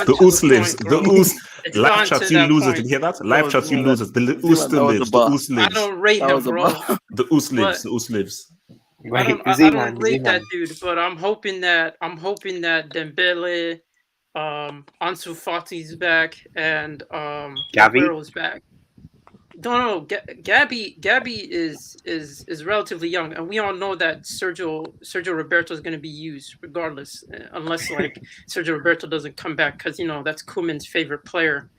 So I'm just hoping that he sets up his tactics right. That's what I'm hoping for. I'm hoping that he comes up with a defensive approach instead of just hoping for the best from our starting 11 and going with a 4-3-3. Because I don't think a 4-3-3 is going to do well against Bayern. I think we're going to get demolished if we try 4-3-3 by Bayern. I think we're going to we're going to get demolished. But against Benfica and Dynamo Kiev, I don't see them as being a challenge in terms of if we have everyone fully fit. Oh, so you're just going to easily beat them. So if everyone's fully fit, you're going to beat the crap out of Benfica, Dynamo Kiev. Because we beat Dynamo Kiev with our B team last season. Yeah, so. we didn't. Yeah, it was our second team, so I'm not worried about them. In terms of Benfica, if everyone's fully fit, I expect us to take 6 points. Suleiman. Okay. Do you have confidence that you guys can make it through the group? I think we were gonna make it through the group, but here's the thing I'll say, and I might look stupid. This might get clipped, but here's the thing. Hansi Flick. I got you. Suleiman, I think I know where you're going. Be very careful, but fair enough. Go ahead. I don't think Hansi Flick and Julian Nagelsmann are the same man. Hansi Flick is a sick bastard. He's demented. He's the type of dude that has like bodies in his closet, bro. Like he's just sick. The things he does, man. So I don't think it's gonna be a humiliation. We're probably gonna lose both Bayern legs. put 12 past the team. Didn't Bayern put like 12 past the team last week? Yeah, but it was like Bremen, whoever they are. Bremen, Werder Bremen. No, what's the difference? What's the difference really? SK, have some respect. Have some respect. Didn't we beat you in 2 finals? So Suleiman, you're saying that Nagelsmann is a bomb compared to Hansi Flick. No, so this is a difference. That is not what I said. Okay. He's a great manager, but that's a big trash to continue. Because when you wait. So Suleiman, you're basically saying that like, look, Nagelsmann is good, but he's a clown compared to Flick. So you're going to surprise and shock the world when you wash Bayern at Camp Nou. And do I have that right? I did not say that. Okay. All right. What did you say though? All I said was we won't get humiliated, but there's a chance where it might be like 4-0, 3-0 maybe. Yeah. But listen, you can't trust this team where he's still playing long. Suleiman, you can't keep taking these beatings every single year. Like Suleiman, you can't just say that 3-0, 4-0. You can't just make that. You can't just use this as like a fleeting comment. Like, oh yeah, it might be 3-0. You can't keep getting washed and Lara Crofted every single CL season because Suleiman is becoming a pattern. There's It's nothing becoming we a can do. pattern. Like, how do we stop it? When you have PK and Long, I know PK is injured, but Garcia is also looking poor. What about Araujo? Isn't Araujo supposed to be the second coming? Yeah, but there's one of him. What are you going to do with the other partnership? Memphis. By Laporte, wasn't it? Was that the plan? By Laporte as well. We're poor, man. If we were rich, we would have paid off the officials, but we were too poor, and we got paired with Bayern. So count on Memphis. You can count on Memphis. Memphis is Sean, better I beg you, than please, can you Sancho. please change this AVI as soon as possible, please? No, that's and not don't sold the name of legend. That's right there is horrific. That guy is going to right be there is facing horrific. Bayern. HH, relax. Hey, can I speak on Barca? Sean, please go for it. Yeah, people forgetting it's not Kike Setien in charge because that guy doesn't know what defending is. So Ronald Koeman will set them up. Well, I hope so for your sake. They'll set them up in a way that they won't get baptized. No, they got baptized by PSG last season. Yeah, but Wilton, you're forgetting that after that first leg, Barcelona played a lot better, and they improved. In the second leg. Yeah, they played a lot better. Yeah, but it was already over. The tie was already over in the first. Yeah, but in terms of their form in La Liga 2, they played a lot better. It was after that. And who was the mastermind in making them play a lot better? because we switched to a 3 at the back and it worked for a while. But yeah, but who drove them forward to make them better? Messi. Oh, Dembele. Well, Dembele missed a huge chance in the second one. The Dembele was kind of a brick. Yeah, He's always a brick. That's no Yeah, news. yeah. No, he is. You, He is. you, You're you. right. He's the oos. The oos lives. The oos lives. The oos lives. Yeah, he smells in. He smells. Guys, shit.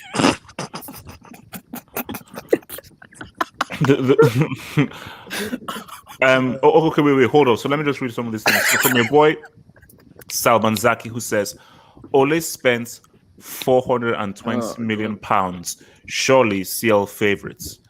Lalman Lucky, who do you support? Tell me, please. I want to know for entertainment purposes. Salman Zaki and says HH Wallahi, Barca are losing 5-0 both legs. Wow. You know, the more Bro, you know guys say this, the less I think it's going to happen. he said wallahi, so he actually means it. He's not even joking. He wants them to say God, let him say it, bro. It might help us. This guy, let him just keep saying it. MC says, you see, I told you guys that can you please stop invoking this guy's name? This guy's in prison. It says Ben Mendy time for Barca from Bayern. You're dealing with a guy who's in prison. I beg you, and I'll say this again. Please, can we not mention Ben Mendy's name when the guy is currently under investigation? I am begging you, please. This is real. This is serious. I see. Lalman Lucky supports London Blues. I get it now. Are you sure? Yeah. Well, apparently he's a London. Well, now he's denying it. So okay. Look, Sam, please don't mess with my Chelsea jinx, please. SB says Sheriff gonna come and arrest Bartomeu from Perez.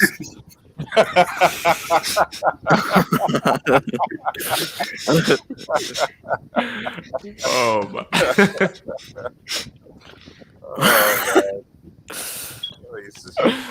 Oh look, man! This guys are. Where's Abdul? What's Abdul's thoughts on Barca? Abdul, what you I Abdul, finished the United research. I finished the United research. Unmute your mic. Talk about Barca. Abdul, I know you're there. Abdul, yeah. Talk to me. Do you guys? And to quote my dear friend from Talking Tactics, Daniel Tillockman, aka Danny T, those ass cheeks were spread, man. Those ass cheeks were spread. When the beating is so bad, when it is so embarrassing, I feel mellow. Yes, I have to stay off Twitter. Yes, I have to stay off my channel, but I feel mellow. So my thing is this. I need daddy. I need daddy.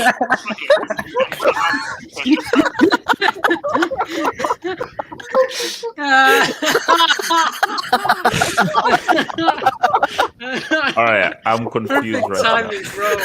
Oh, that's comedy gold right there. I need Abdul, can you please speak, please, and hey, Jake, why did you say that? I didn't say that. I didn't say it. I didn't say it. He had a nervous breakdown in the street. Abdul, do you guys get? Do you guys end up in Europa? Yes or no? It's only Chelsea that ends up in the Europa and Manchester United. You don't ask that to a club that has 5 CLs.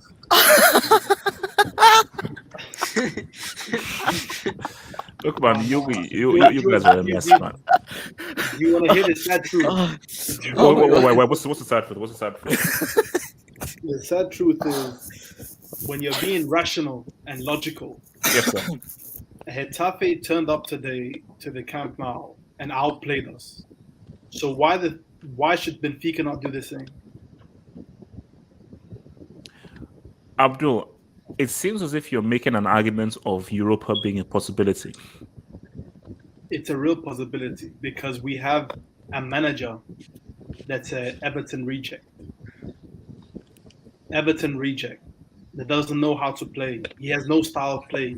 I don't even know. Like, if you ask me, like, what's his tactics? What are his, like, you know, some managers are defensive, some are offensive. I can't tell you what kind of tactic. We get dominated every game. Like, yes, we might have a lot of possession, but we do nothing with the possession. It's basically our centre backs having the balls. Like, we got dominated today by Getafe, bro. By Getafe. Why should Benfica not dominate us? Benfica a better team than Getafe. Like, this manager is so horrible. But I'll tell you what. I'm happy we ended in this group. Because this group, if we go down to the Europa League, this manager's gone. So Are you it's sure? either you get through or he's gone. So I'm happy that we're not in a group of death where we could finish third and he still continues because Well, no, it was but I think, no, guys, I think, and especially for Simon and any Barca fans in the chat, listen to a lot of what Abdul is saying, because when I saw this group being read out, I was like, there's a distinct possibility that Barca may not make it through this group because Benfica are not any trash team. They're not great, they ain't trash. And if Barca are struggling to beat Getafe at the crib, Benfica are going to. So Camp Nou is no longer a fortress. You know that when you not go to Benfica, so that's going to be tough. Benfica will go to Camp Nou and become it. So, guys, I'm going to be watching Group E very, very closely, man. But in regards to the Bayern game, though, yes, sir. to the Bayern game, he has to adapt. Because I don't know if you've seen Griezmann play for us this season, but I mean it's 0 out of 10 performances, 3 in 3 games. Like this guy is useless. Like we're playing with 10 men, and then we have goat weight, so 9.5 men. 9.5 men. If we play 9.5 men against Bayern, they're gonna score 9 goals. Yeah, relax. Bro, I'm not. No, I refuse. Abdul, how can you say that so casually, man? How can you No, say that? Abdul. Okay, Your club, I'm not spoken on this group. Your club has been in the Europa League two times the last 2 years, and you haven't won. Didn't Villarreal knock him out? Yeah. Okay, so Gatlow, talk to me about this group. Talk to me. Okay, look, I know we can make fun of Barcelona a lot. Although, to be fair, Bayern don't have HH jinx of telling Barcelona win 1-0 or 2-1 or whatever I said in the pre-match. So, Bayern, obviously, I believe will top this group. Barcelona is going to be tight between them and Benfica. Although we don't know how strong Dynamo Kiev is, but I feel Barcelona, they could come second. But it won't really matter because they'll probably go out in under 16. So they could come second. But I won't be surprised if Benfica goes ahead of them. But HA, can I ask you one favor? Can you click on Sheriff? Just briefly. I don't see their fixtures. Because there's something I checked and I'm not completely sure. Okay, scroll down.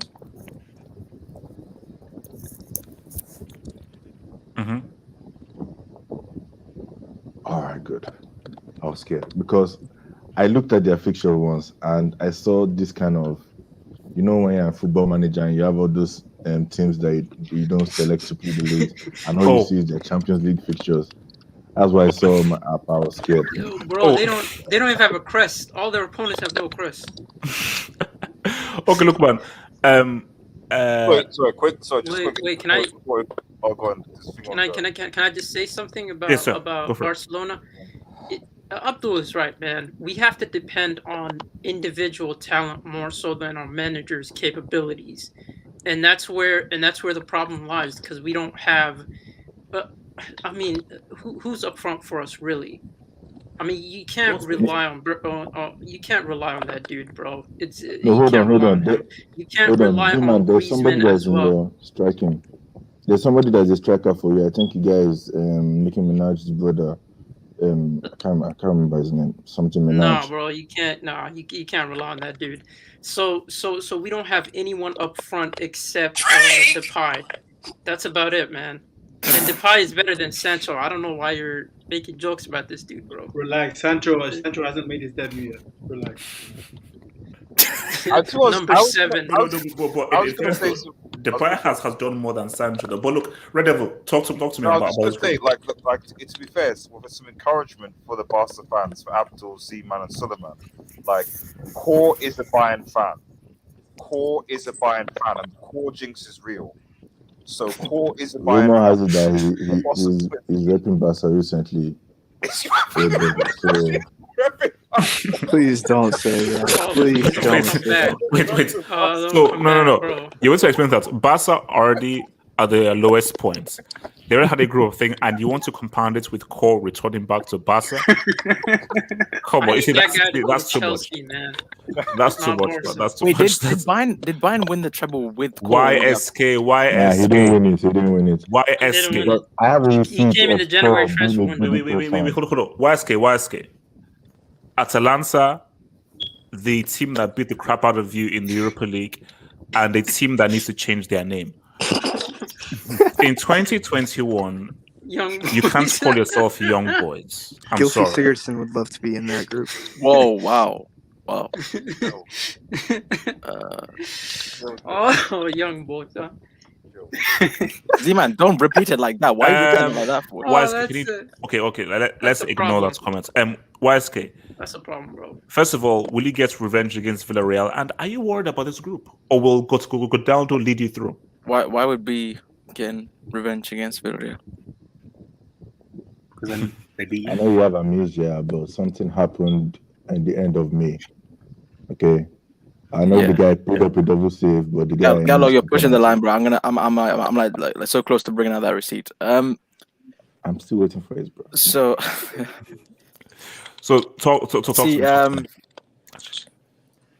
Okay, let's be real. Looking at this group, if we just put all the jinxing and nonsense aside, United have to get through this group. You have to win it. You have to. Can I speak, please? Let me speak, please. United have to get through this group. The game against Atalanta is gonna be that's gonna be a good game. I have a feeling that's gonna be a very good game. Because was Yassir's the fixtures that Yassir showed us? Were they real?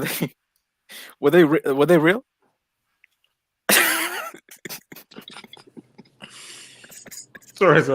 I'm stupid. I'm very immature. No, continue. I'm immoral. I'm very immature. I asked you a question. What was the fixtures that Yassir showed us? Were they real? I think they were real, but for some reason they were missing like the other fixtures. So it was some bombers in there. But I think they were real. Because I think on that fixture list we had Atalanta back to back. So I think Atalanta's. Oh, it is out. Wait. Whose daughter is that? Okay, sorry. Continue. Okay, so we are playing them back to back. Okay, so that was right. Yeah, so I think the Atalanta game is gonna be the most important game. Listen, man, Villarreal. If you saw the game, today, and what occurred towards the end of the Atleti match, these guys are. Hey, you know what? Actually, this humble season, I'm not gonna say anything. No. Say what's wrong. Why is that? No. This is humble pie. 5-0, 5-1, 6-1. No. Cristiano hat-trick. I've been to see the neurologist, and it gave me flashbacks of what was said before prior to May. I can't quite remember the day actually. Sometime May. But in terms of the boys, no wait, that doesn't sound right either. Just call them young. Well, actually, just call them YB. Call them YB. YB. The YBs. Just call them YB. Just YB. Call them YB. Yeah. That we have to. Actually, you know what? I'm not going to even say that. It's gonna be an interesting group. Let's just put it that way. It's gonna be. Remember, Wisely, you lost to Istanbul Başakşehir last year. Yeah, what was that? What was that? Eight was it? 1, 2, 3, wait. 4, 5, 6, Shan, 7, Shan, 8. talk to me. You've conceded 8. Wow. Didn't you? Shan, talk to me about this group. Shan, talk to me. Shan. Yeah. Okay. There's no excuses. YSK.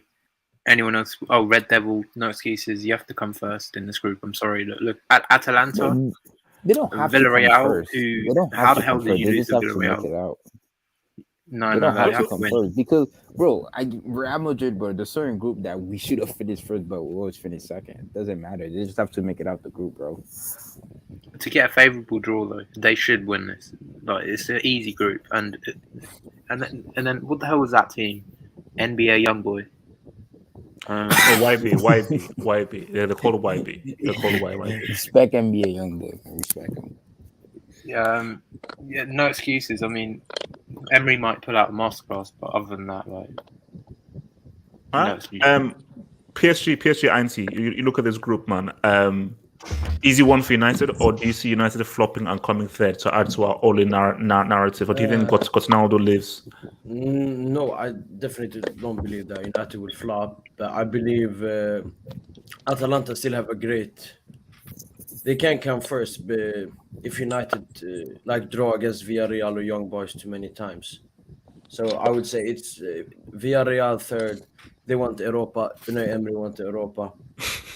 So yeah, United, Atalanta clear in that group. But who do you think tops the group, United or Atalanta? The thing is, United like to bottle every Champions League group. I agree. So maybe I would say Atalanta. Yep. Yeah. All right. What's it called? Red Devil, talk to me, man. We're topping this group. I'm not doing a worst game. Confidence. We're topping this group. Red Devil, you know what? I respect that. I'll leave that side. I'll That's say I'll top this group. So they have Messi Champions League. We've got Ronaldo. We've got Cristiano Ronaldo going in. Oh no, red, please. No, our defense, but the most important thing is that at least our defense is not brickish anymore. Like with Maguire and Varane there, like at least I'm like, okay, we're not gonna concede that many goals. Red, did you see Fred Flintstone today? Yeah, Fred was garbage. Fred is no, Red. I was telling Abdul today about on the Discord. I was saying I'm like this guy Fred Flintstone. I'm literally one major mistake away from calling the EDL on him. Like I'm one more mistake away from calling the EDL on him. Do you want him to die or something? At the end of the day, bro. Again, how many goals we didn't concede? This is the thing. Yeah, so, I know, bro. But he gives me heart attacks, bro. Every time I know. But like the thing about this United team is that I think I said this, like we always score goals.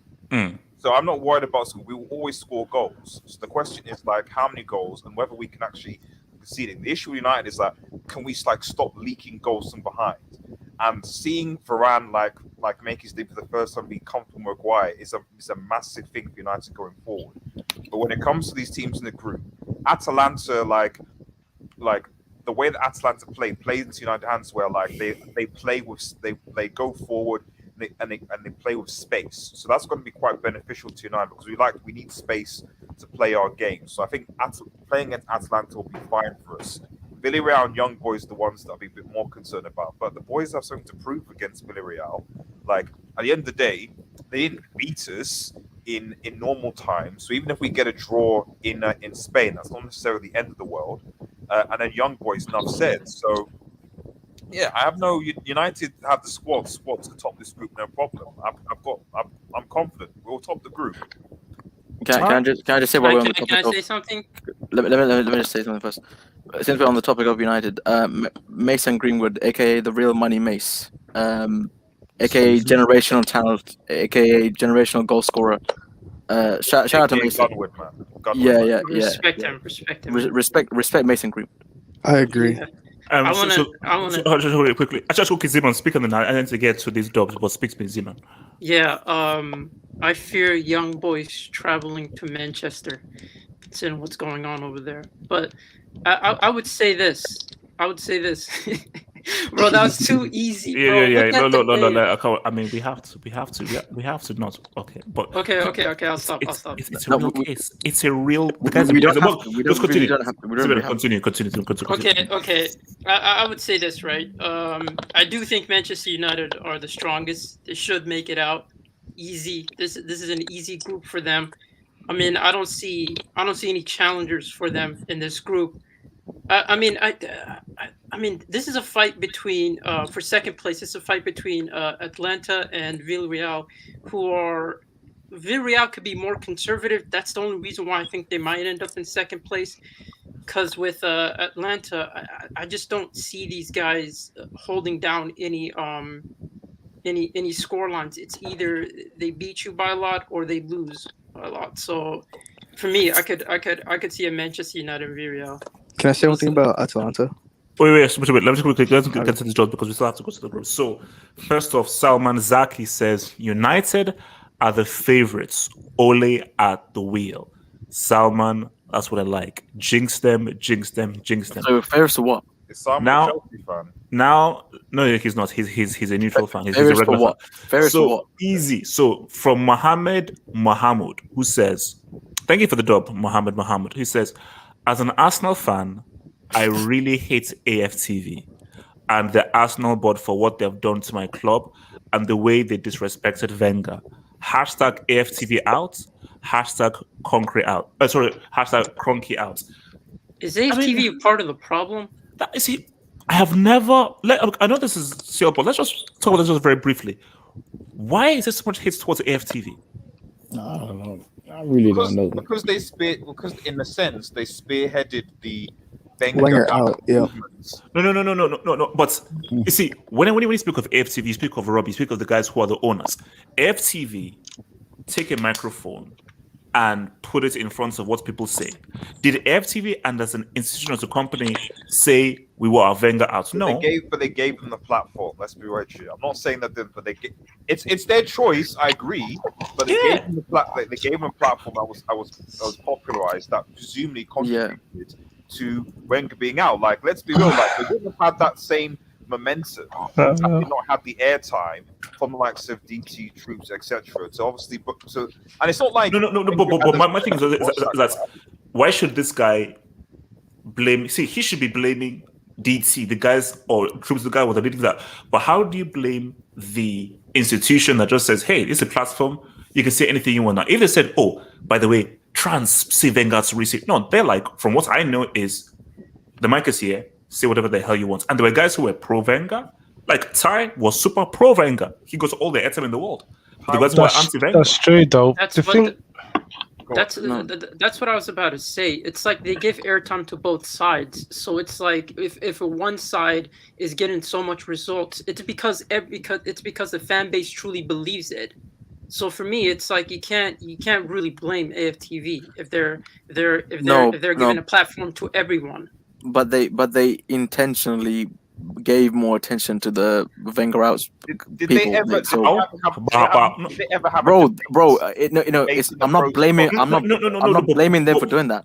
I'm just saying. But Wiseke, did they interview DT more times than Ty? Bro, every time there's a match, we interview Ty. We interview DT. No. See, bro. Ty and the guys who were, pro Wenger and everything, they weren't involved in shows, different separate shows as much as DT and Troops.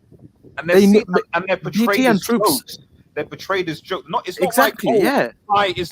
Ty is the one side, the pro Wenger, and he's given a sort of respect. And Ty and all the are portrayed as jokes, as losers on that show that don't have any footballing knowledge. Meanwhile, the ones that were anti-Angry Wenger were the ones that supposedly cared about the club more, supposedly had more insights, and so as a result, they got the more airtime. So I'm not saying that I'm not blaming Robbie, but AFTV and what presented was surely a factor for Wenger coming out, and the fans are responsible for that. So they can't now. Fuck the Arsenal fans, man.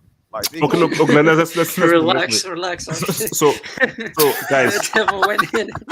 Manchester United showed up. Arsenal was a good guy, and at the end of the day, like, look at your club now, and that it's ridiculous that you can be like, oh, we want Arsenal back. Oh, it's sort of like rock bottom. Okay, look. We've dealt with. Let's do it. So, guys, this group is. I mean, guys, what is this group? Sevilla and Wolfsburg makes it out of the group. Sevilla and Wolfsburg makes it out of the group.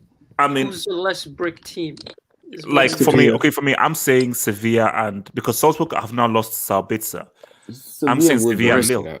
Respect Lille. Lille is so bad.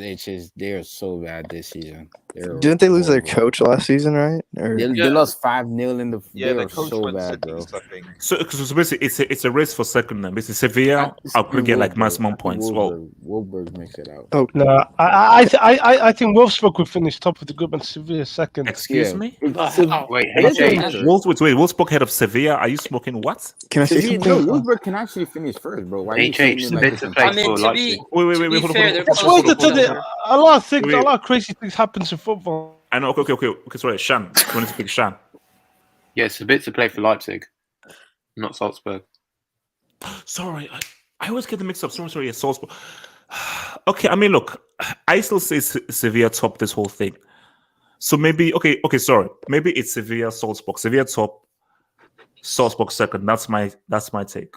Who else wanted to? Can I say Sorry, something about? Suleiman. Can I say something? I want to talk. So for Salzburg, they have like an American talent, Brandon Anderson. So he might show up. He scored against Barcelona in that loss, so he might show up. Big up my career mode player. I have him in my career mode with Benfica. I've done a career mode and I signed Brendan Aronson. Yeah. Are we picking up crew? What's going on here, bro? Bro, I'm hearsay, man. lost. Endless dubs. Bro, for this hearsay. group got us talking about career mode. Hearsay with another gem. Moving on swiftly. So guys, this Shout out to Hearseys. Shout out to Hearseys. So guys, look, man. The UCL champion, Chelsea and the Juve. defending UCL champion. Pretty much. Live chat. That's how this Live is chat. gonna be. I need guys to stay. CCL. Guys in live chat, I need you to say hashtag UCL champs. Guys, get CCL going on the chat. Hashtag Yeah, UCL this is how champs. this group's gonna end up. Wait, did you just say Hashtag UCL CCL? champs. Did you say CCL? So wait. So PSG Ainsi, do you believe that? Wait. Sorry. Do you believe that Chelsea can get 18 points? Wise shut up. Shut up. No. Do you think that Chelsea can get 18? I bet you he's counting the ones, not even three. Yo, why did you bring the fingers out, bro? What a break, bro. So do you think Chelsea can get 18 points? That was a solid 30 seconds. Whistler man. merchant. Whistler. Do you think they can get 18 points? No, I believe Chelsea will go unbeaten in this group, but their attack hasn't clicked yet.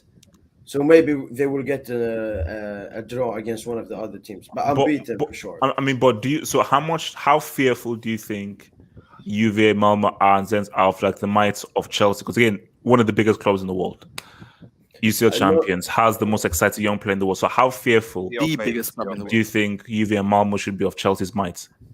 No, I believe you can smack Juve really hard. Yes. If you counter them really good, and Lukaku will bully. I don't know how he will do against Bonucci and Chiellini because he didn't do well against them. But he's improving. He's improving. But so what do you think? So you think 18, 15? How many points would Chelsea get? Chelsea, 14, two draws and 4 wins.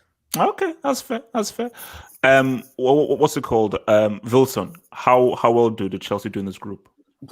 Chelsea, this group's easy for Chelsea. 18 points, maximum points. No, Because you're we're not gonna win going every for 18 single game. points. We're going for 18 points. You're not gonna win every single game. No. Why not? Why not? You just not. Why not? No. Wilson, tell me why not?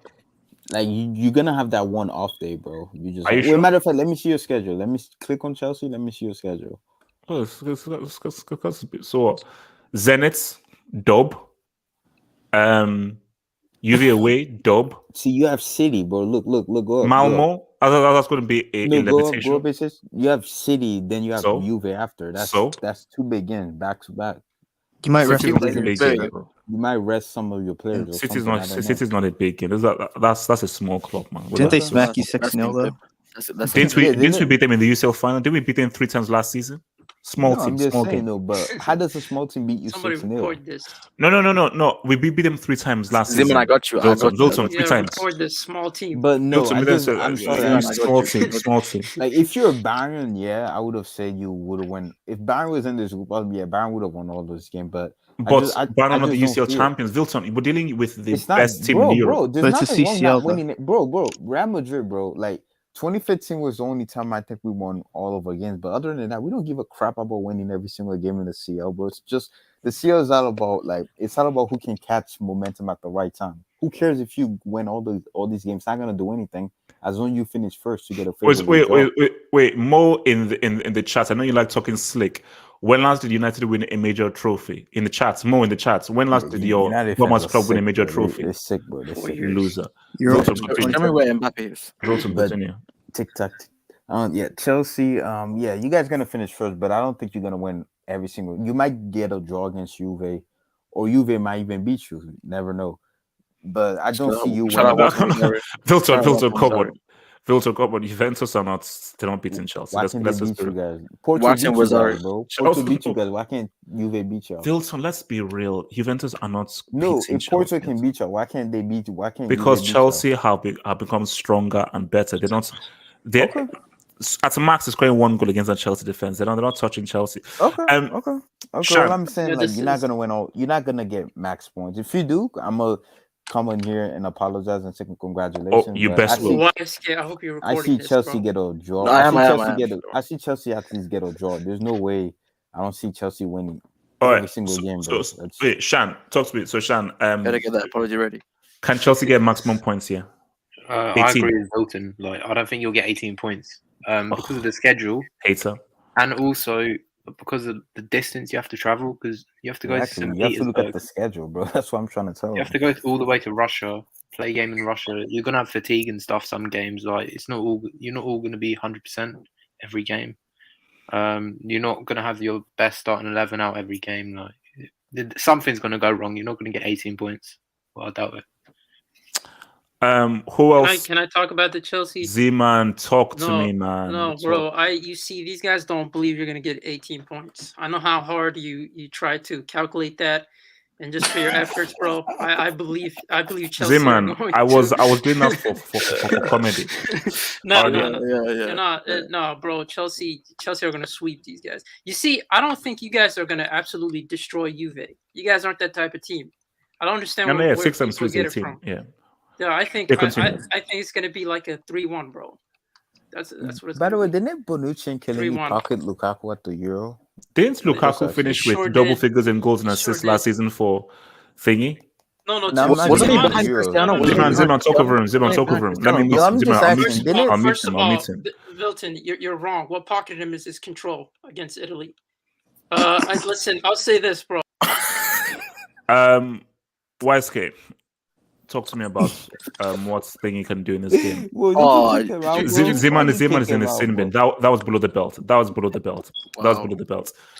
talk to me about this. Yeah. I also have to respect your mathematical efforts earlier on. So I would say 18 points also. However, I don't think you will. No. However, yes, I do think you will lube. With no lube, lubricate. That makes no sense. With the damn, this guy's lost. Can I say something real quick? Suleiman, please, while he engages his brain, Suleiman, please talk. I'm back. Okay, talk about. Sorry, now what I was about to say was first. Zenit St. Petersburg. Why have you? Why? Carlo, just let me speak. Let me speak. Zenit St. Petersburg, they're gonna take a dive against Chelsea, because we know the connections that they have with the Russians and everything, and Putin actually part owns London Blues, so they're gonna take a dive. Malmo, you're gonna lubricate them easily. Juve, I think Martin Rosario actually said that Chelsea will, and he wasn't using reverse or anything, that Chelsea will actually demolish them. So 18 points is pretty much guaranteed. That jinx will not. People need to chill with these dubs, man. Red Devil, talk to me. Can Chelsea rise and show why they're defending UCL champions in this group? And I know when you're jinxing, so there's no jinxing. I've said several times that Chelsea are favourites of defending their UCL title because of obviously Tuchel having a full season. You've got Lukaku. We know Lukaku scores against small teams, so that for me already puts Chelsea on top of this group. So yeah, to be honest, and especially with the way the Juventus have started the season, that could change. But they're without the GOAT. I expect Chelsea to get 80 points in this group. Can I go after Red Dead? Suleiman, talk to me. Talk to me. So Chelsea are a great team. Don't get me wrong, but they're not the type of team to lubricate teams. I think Z-Man said it or someone else. They keep it. I think Chelsea might go unbeaten in this Champions League group, but I don't think they're going to get 18 points. But we want to send that as statements. We want to send any statements. Man. Yeah, because you're going to have important games in the league where you might rest players against Malmo. Maybe like, who did they play last? Like game 6? Is it Malmo or is it Zenit? Zenit.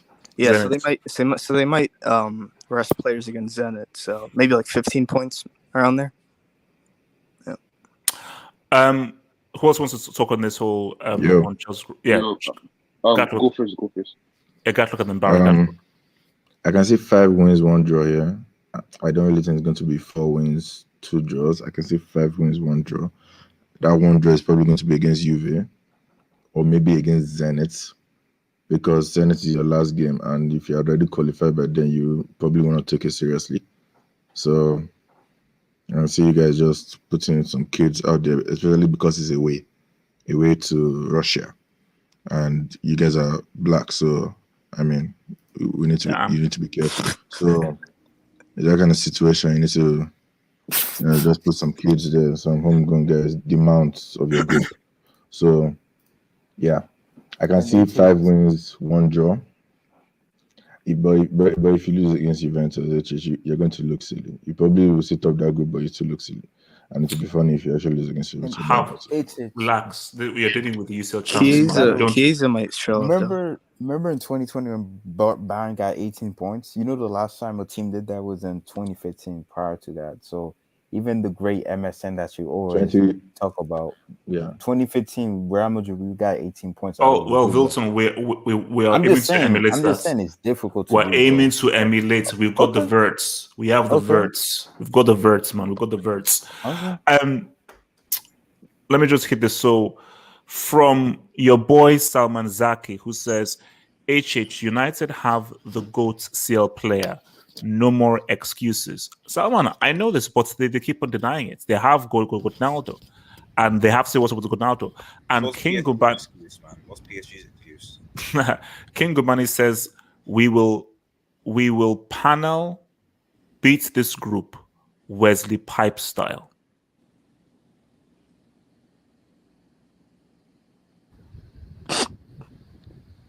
Jeez. I will plead the 6th there. So guys, look, man. Now it's plead the 5th. Wait, hold on. The 6th. Well, I also sorry, Barry. What's this? Barry, talk to me. Barry, talk to me. Yeah. Before I talk about Chelsea, did you kick me out of the studio earlier? I don't recall. I might have. No, what I do he's confronting his hater, bro. No. I'm no hater. I love it, Chief. No. Because basically what I do is that I try to create space and stuff. So sometimes if there are people who are like, let's say legacy, you know what? Blame Red Devil Studio, because they're guys who are like long-time members, because Streamion has 12 max. I have to pretty much create space. And obviously, there are guys who are long-term guys who have got to create space for. But I try and maybe get as much space. Basically, blame Streamion who only have 12 guys in here. But Barry, you're here. And we appreciate you, dear sir. Barry, if I was the host, I'd promote it. Why shut up, man. Barry, talk. I would never do that to you as a host. Carry on, Barry. Well, okay, I believe you guys are going to have like 16 or minimum 14 points. I think you guys are going to go undefeated, but you know, the travel to Russia is going to be long, and sometimes your player is going to be tired. You know, so I see 16 points for our worst 14. Who do you support, Barry? Barca. Are you scared about that group? Are you worried about Group E? E for Excess, you don't have E for Evanescence, E for Evergreen, E for. No, you see, I don't think we're gonna go. I don't think we're gonna go Europa, but from what I saw today, it's not looking good. So yeah. Why stop laughing? No, I'm not. I wasn't laughing at you. E for what? E for extra competition. Wait. Let me. So, guys, gosh, man, that took freaking ages, man. Replay We're that on the phone. YSK. I didn't hear it. L man, shut up, shut your mouth, L man. So, guys, it's time for a debate. It's time for a debate, man. So, we will start a debate here, and we're going to ride it through like this one. So, this image perfectly illustrates it, and it's good that we have Barca and Real fans here. Gotta head off, guys. Enjoy the Red Devil, one love. Peace. Triple winner. Peace out, man. So if anybody wants to join in the debate, there's still a space inside this whole thing for guys who want to join. So guys, this has been raging on for ages. It's been going on for ages. World. These were the days when Barca actually were a team, when you actually used to be scared of Barcelona, man. Do you have a trouble? No. 6-0 Messi. Look, see, my thing here is you had your my Xavi, Iniesta thingy, and here's my thing. Let me put this forth, and then I want to take it from the Barca fans and the Real Madrid fans. Great arguments for both sides, because the guys to the left, at their best, were the most dominant we've ever seen. So in terms of particular games, I don't think we've seen a team control a game, specifically in midfield, the way that these three did. Yeah, why is Modric only wearing black? Look, they want to be different. So the guys, Wow. for the dudes on the You're right, genuine. for the dudes on the right, my thing is that's three-peat, because they did something that has never been replicated. People have won trebles before, people have done it before, but no one has ever defended the Champions League twice. Chelsea. And the reason why they were able to defend that Champions League twice was down to how well these guys played. So whereas you can look at particular games in which the guys in the three dominated, these three, it seems, is what they did over the three games. Now this is where it gets tricky. Now you may use the angle of, okay, what happened when they faced each other? And when they faced each other, there are games in which when Barca won, they beat the living crap out of Real. Of course, Real also beats Barca sometimes. When Barca played them, they beat the living crap out of them. So my thing is, look, it's difficult because it depends on what you weigh more. Do you weigh performance in particular games higher, or do you weigh what you've achieved over a longer period of time? Because I think the longevity is these three here, who just last year reached a semi-final. So there's far more longevity and mileage on Modric, Iniesta, and Casemiro. But at their best, you may have to say that Xavi, Iniesta, and Busquets at their best, at their peak, were strong. So maybe I thought you were a moment's man, child. Don't you read the treble more than tribute for your moment? But look. Let me pierce. Pierce your auntie. Where do you stand on this? With it between these two? I believe that Xavi, Iniesta, Busquets was better, and my two main reasons was Barcelona dominated the Champions League and La Liga, whilst Real Madrid with that trio only have won it, I believe, 2 times, La Liga.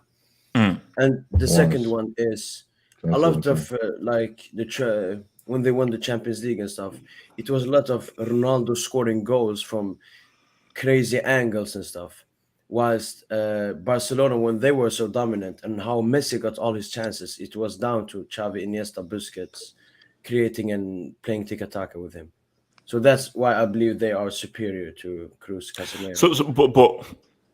But let's say I count back and say 3 CLs in a row. The most difficult competition against the very best teams, and these 3, and it wasn't changed. It was the same exact 3 midfield won the Champions League 3 times in a row. No, it's a huge achievement, but I still feel that if you look at them individually and as 3 partners, I believe that Xavi, Iniesta, Busquets was better. Maybe Real Madrid, they had some other better players than Barca. Barca had some other better players. It was more these 3 compared to those. Yeah, Xavi, Iniesta, Busquets better. Easy. You see, I want to, because I know where I want to avoid the Barca Real Madrid fans first. I want them to talk afterwards. So why Hold on. Question: when you talk about longevity, Casemiro, Kroos, and Modric, they only started in 2016. But when I speak of longevity, I think look at what they're doing now. That they're still competitive. Like they took Real to a semi-final just last year, and these guys are well into their 30s, and people say, "Oh, they're over the hill," and they've still stuck together and still kept them competitive in the Champions League. So, Wesley, where do you stand here? It's very difficult, because it kind of depends on what style of play you prefer, what you see as a better legacy. Because we talk about the UCL three-peat for Kroos, Casemiro, and Modric, which is an incredible achievement because before them the double wasn't even done, the back-to-back wasn't done, and they ended up doing the back-to-back-to-back. And then you have the Barca trident. They did the Euros, World Cup, and Euros. So they both have that, and it kind of depends on, what do you see as more prestigious. I feel like, actually, that's an interesting question. Since you're an international merchant, which one do you see as more prestigious? Oh, as in what? As in World Cup or Champions? Yeah, which three-peat is more, in your eyes, more prestigious? You mean the Spain three-peat or Real's three-peat? No. The Barca trident did the international three-peat, and the Real Madrid trident did the UCL three-peat. Well, actually, the Barca no, because in in 08, Marcos Senna was in midfield. Busquets was Sergio Busquets wasn't involved in the. Busquets wasn't there, so the trident was just double. And also because it's definitely now. Here's the thing: if Busquets was there, I would actually give that more value than that because that is in a space of 8 years. That's from 08 to 2012, whereas this was just 3 years. So if they were able, let's say these three won 08 Euros, 2010 World Cup, 2012 thing is that'd be huge because you've had to do it a longer period of time. So. See, are we looking at this argument just as their overall careers? 2012 is 4 years.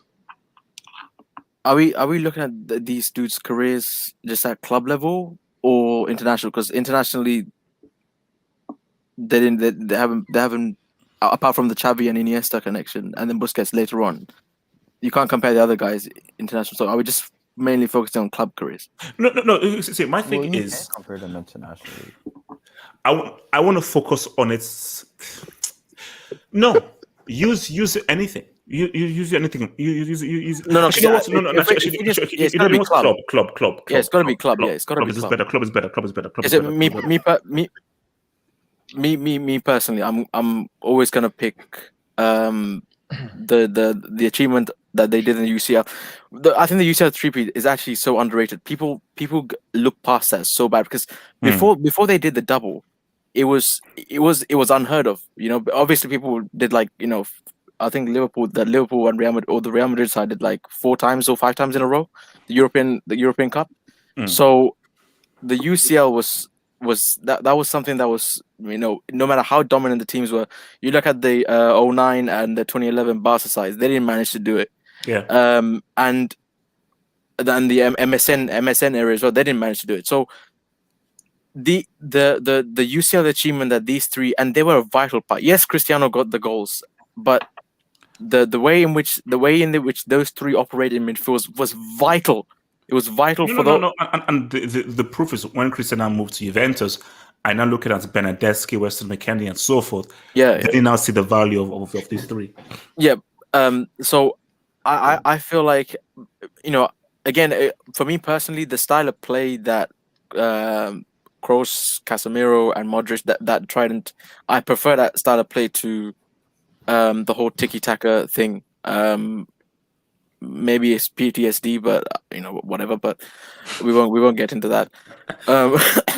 But No, I think I prefer personally Kroos, Casemiro, and Modric purely mainly based on their I was about to say CCL. UCL. Messed up. Let me see. You're basically UCL. confusing. Oh, look, man. UCL. There's so many agendas, man. I can't even.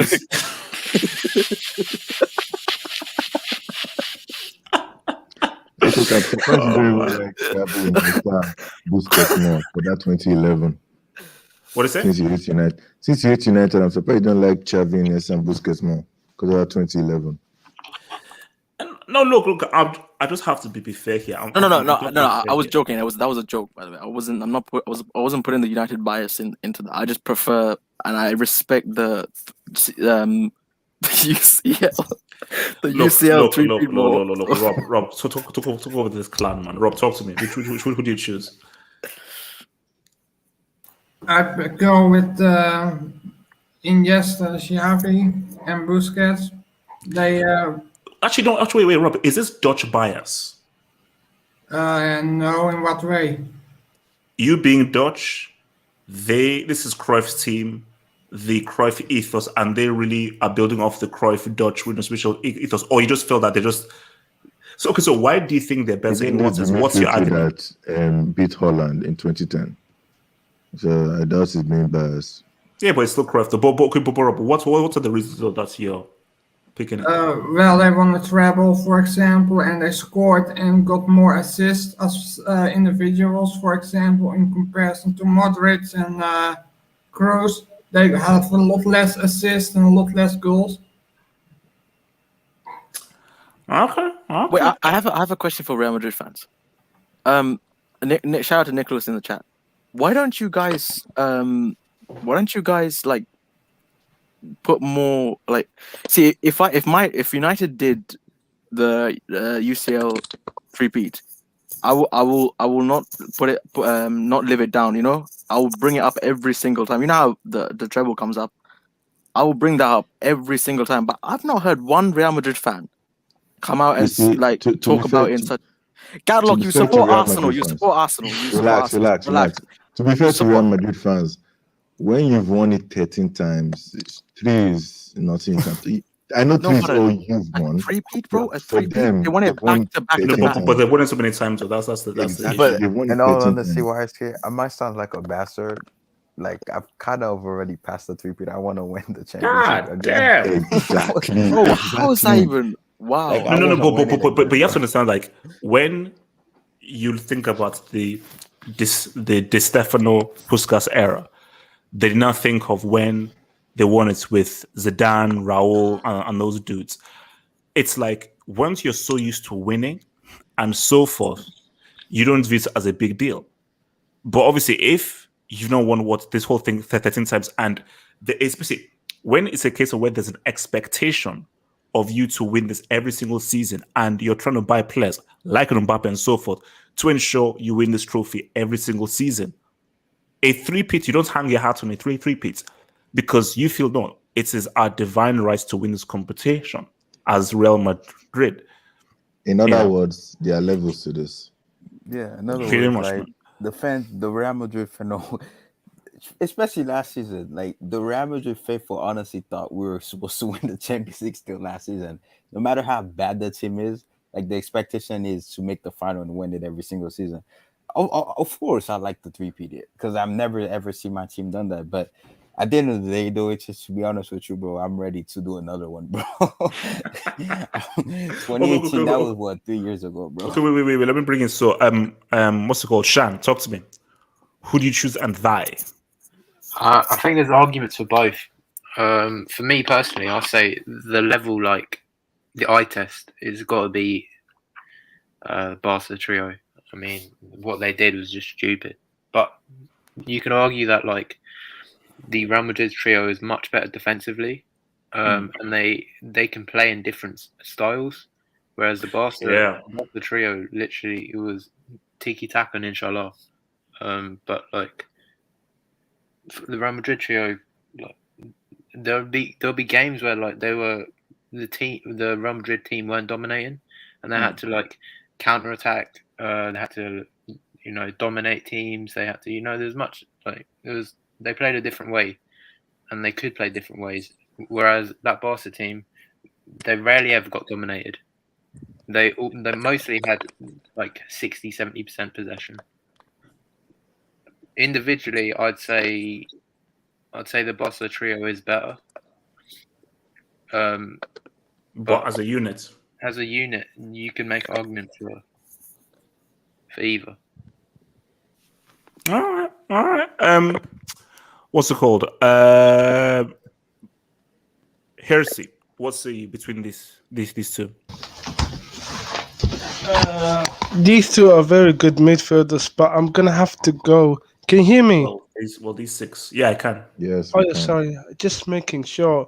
I'm probably gonna have to go for Messi, Xavi, Iniesta, and Busquets because we've never seen any midfielder who's been so dominant as these three. They can able to dominate almost any game. It's not about how they won the game and how they were able to go through with how dominant they've been. They've been doing this for the last couple of years, and that's why they've won like a lot of 14, 15, 16, 17 trophies and so on and so on. But then why didn't they ever defend the UCL? I'm just asking, why did they ever defend the UCL if they were so dominant though? Because it involves luck, You don't just win the Champions League because you're the best team. You win it because you also have involve luck because it's a cup competition, and these little things can make a difference. So you're saying that this Real trio, they were lucky to win the CL 3 times. It was more so luck. Yeah, in some cases, yeah. If you watch the game against Bayern Munich in 2017, when Bayern Munich got unfavored they've been unfavored by the referee, where Vidal got sent off and he shouldn't be sent off, and Ronaldo's 2 goals they scored was clearly offside. And also in 2018, we saw the game against Bayern Munich when they've absolutely peppered them. And they should have. They got lucky to get away with a win because they forgot a rookie as a goalkeeper. If Neuer was there, I don't know if they're going to go through or not. And the final, Sergio Ramos have injured Mo Salah, and before Salah injury, they've actually caused them a lot of problems. They were being pinned back. We saw the centre midfielders just being back and see them attacking them and nicking the ball back them. But when Salah got injured by Sergio Ramos in the final, Real Madrid were able to dominate the game, and that's why they won 3-1. But I just personally think that it's just our teams have struggled to keep the ball, to get the ball of those guys because they're so good at controlling the game, so good at winning the game, moving the ball around. Okay. So Gatlock, who do you choose? Okay, you see, as a midfield, I have to go with the Spanish guys because I feel for Real Madrid that it was from top to bottom that helped them. Okay, because for Tiki Taka is mostly based on possession, and who are the guys that you look for possession? The midfielders.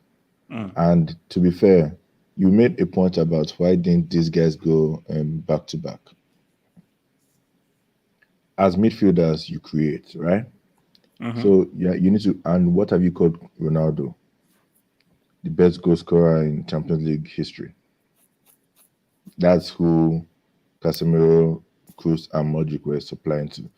Not taking anything away from Messi, but homeboys. Yeah. Like, okay, not taking anything away from Messi, a guy who scored 91 goals in 1 year.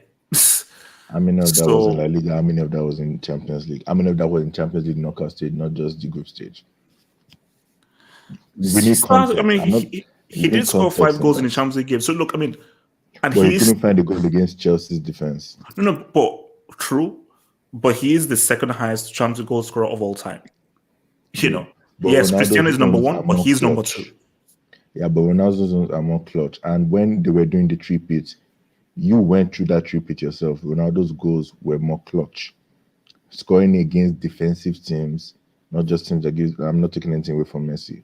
We all know Messi is better talent, but in those clutch moments against defensive teams, like against Atletico, Messi couldn't do anything that sat back. Messi couldn't really do much against those teams.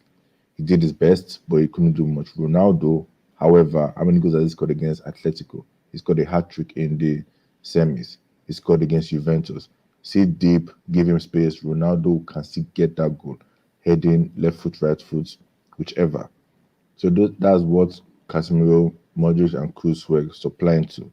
So that's just why I feel the trip it, because I just feel that Ronaldo was more clutch. Benzema did his thing and whatnot. So that's why I feel that midfield trio of Barcelona, that's where you can make an argument of why they didn't do the three-peat or whatnot, or they didn't do it back-to-back. Okay. So before I come to Zeman with this, man, let me just take some of these dubes. So from King Gabani, man, thank you for the dub, man. King Gabani says, United can have Jesus Christ in their squad, and lead level will still say we are not favorites. If United fail to win a major trophy this year, that's very bad. King Gabani, YSK, Red Devil are using what I happen to use, which is called the reverse psychology jinx, aka white magic. Don't be fooled by them. They believe that United are going to win, and they are fearful that if United don't win a major trophy, they're going to look like complete morons. Already I can see through them. From LT says, Chelsea results, 1 draw, 5 losses, inshallah. MC, I'm sorry we beat you in the UCL final. You complete bombers club who relies on oil blood money to succeed. Your club's trash. From Promo, who says, now this is interesting. Real avoided Barca in the years they won the UCL. That's interesting. I don't really say avoided. I wouldn't say they avoided them. No, but they did play them. It's a draw. Yeah, they did, HH, which is interesting. Barcelona got knocked out in the quarters. They were getting knocked out in the quarters. Okay, when Barca met Real Madrid, they made them in the semis. That's usually when they meet, but in the quarters, Barcelona kept on getting knocked out. Okay, so wait, hold on. So from your boy Salman Zaki, Salman says, Semedo, a brick, pocketed Sancho, the UCL favorites. For United's sake, based on how much they've been preaching about that dude, Sancho better ball. He best ball, man. He best ball. Zima, talk to me about him too. Listen, Zima, talk to me. I respected three-peat. They've won 4 Champions Leagues and they've dominated. I think they should be respected. I think they were to a certain extent the heartbeat of Real Madrid's midfield. I would say Cristiano Ronaldo was super clutch and he was incredible throughout that Champions League campaign for that three-peat. I would say that they are an incredible side and they should be respected. And this is a close argument, if I'm being honest, when it comes to club-wise. But for me, it's about what that midfield trio did, and in terms of legacy, I feel like that midfield trio for Spain and Barcelona is going to be remembered more because of what they did in the international stage as well as what they did club-wise. So for me, when it comes to like dominating, when it comes to legacies, they will be remembered. I mean, the whole thing about Barcelona is having three youth players come out and actually play in the middle of the midfield and dominate. If Sergio Busquets wasn't involved in the 2008 Euros, so you can't really give him credit for that. But then if you look at the 2008 and 9, when we won the Six-Tuple, it was down to Sergio Busquets finally emerging as a player and taking over Yaya Torres' position for Pep's Pep's style of play. So that's when it was originally born, and that's when that midfield trio just clicked, and it seemed to work because they seemed to have this understanding of the game because they've played with each other. They understand how to play, the Barcelona way. So that trio really clicked, and they did win, a treble. They won the UCLs. They have won league titles and they have been consistent. Not to mention they've won a World Cup together. They've won the Euros. So for me, in terms of who's a better trio, for me it would be the Barcelona trio. But again, man, if I'm being completely objective, I respect that trio. I mean, it was they Casemiro's contribution tends to get looked over.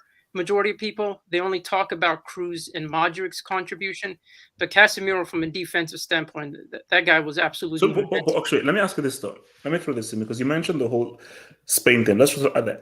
I hate doing hypotheticals, but screw it, I'm going to do it here. If Modric, Kroos, and Casemiro were all German, or they were all Italian, do they also win an international trophy as well? I think so, yeah. I don't know. It's a hypothetical, but yeah, I mean, they would have the No, talent. because look, see, I'm not saying anything when because look, it is what it is. But the benefits and what made Spain so strong is, and what gave Spain an edge that no other team had, was they could take what Barcelona did and translate it into the national side. 99% of national sides have to pick people from all different clubs, from different countries and so forth, and get them to play together. But the beauty was that 90% of that team, like in 2010, it literally was, apart from Casillas, Capdevila, and Ramos, everyone else was, and maybe Xabi Alonso, everyone else was a Barca player. You know, so if let's say Modric thing and thingy were of the same country, but okay, Suleiman, talk what to would you say? What would you say was the most important thing to that Spanish side?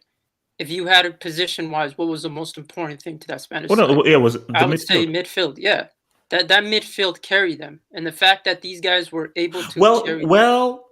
It was David Villa was very, very clutch. Yeah. Especially now Walker, he was very clutch. But in terms of style, I would say that midfield was important. It was the most important aspect to that Spanish side. All right. So Suleiman, talk to me. Okay, so I'm gonna try to be objective.